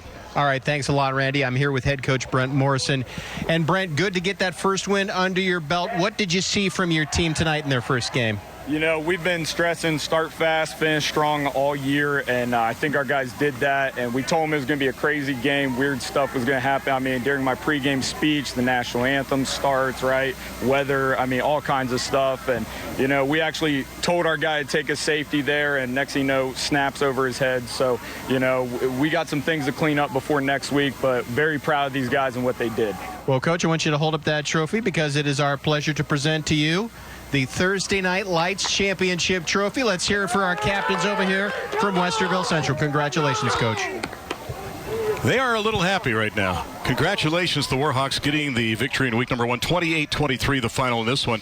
Entertaining game in this contest. It looked like the Warhawks had everything going their way early on, up 15-0, including that two-point conversion. I thought it was a big statement. But Upper Arlington kept finding a way, a fourth down conversion as well, too, a fake on fourth down as well, too. And all of a sudden, you look at it, and they're not out of this game. Then the late touchdown, and they come back, they get the safety, and all of a sudden it's a five-point game. I think they can be proud of the effort that they had tonight. You look at the statistics in this game, Randy. Upper Arlington actually outgained in total yards what Westerville Central was able to do, and you know, it just certainly didn't look like that in the first 10 minutes of this football game. I would tell you this, in some years in the past, this is a team that could fold their tent. This group, they're not folding any tents. I was very impressed with what they did, and I think Westerville Central is going to be a really good football team the next few weeks. We always talk about picking our Rally's player of the game. Michael Ross was the boss tonight. He got 3 touchdowns in this game, played an outstanding contest. He went in from 11 yards out, Jeff, 12 yards out, and 15 yards out for his 3 scores in this game, and he was a difference maker, and he is the Rallies player of the game. Yeah, good lesson for all the young people watching this. He was 7th team a year ago on this Westerville Central team, and today he's the featured back, and he's the Thursday Night Lights version of player of the game. That was great. And he rushed for more in this game than he did last season in 4 contests as well, too. So he is the nod that we give to for the player of the game. And Jeff alluded to the final numbers of this contest. A little misleading because Upper Arlington, with a couple drives late, outgains the Warhawks 323 to 308. You see pretty good balance for both of the squads. 3 turnovers, and again, not many penalties for all we've been through here in the offseason. Yeah, again, I think this is something you can build on with both teams, and I think they got a bright future. Jeff, it has been a pleasure, sir. May I see you next Thursday night at the Hard Road Classic? Look forward to it. All right. You and the Swamp Thing will join us again next week. And by the way, coming up next week, indeed it is the Hard Road Classic. Dublin Scioto and Worthington Kilbourne. Carl Johnson and company, Coach Michael Edwards doing battle, and a piece of asphalt, some concrete, goes to the winning team. It's a portion of Hard Road, and it's all of about 4 miles they have to traverse to play that game. So looking forward to giving you that game next Thursday night on Thursday Night Lights. It's been an honor giving you 2 games this weekend. As this game comes to a close, we say thank you for watching Honda's Thursday Night Lights live from Upper Arlington. We'll see you next Thursday night starting at 7 p.m. when again the Wolves of Worthington Kilbourne play host to the Fighting Irish of Dublin Scioto. Stay tuned for Masters of Illusion. And a little hocus-pocus late in this game, but Westerville Central, the Warhawks, soaring to victory in week number 1, 28-23. The final tally, I will say it one final time. Thank you for joining us. Talk to you again next week. You have been watching a Friday edition of Honda's Thursday Night Lights, presented by Columbus State Community College. In one place, believe it or not, right here on the CW Columbus.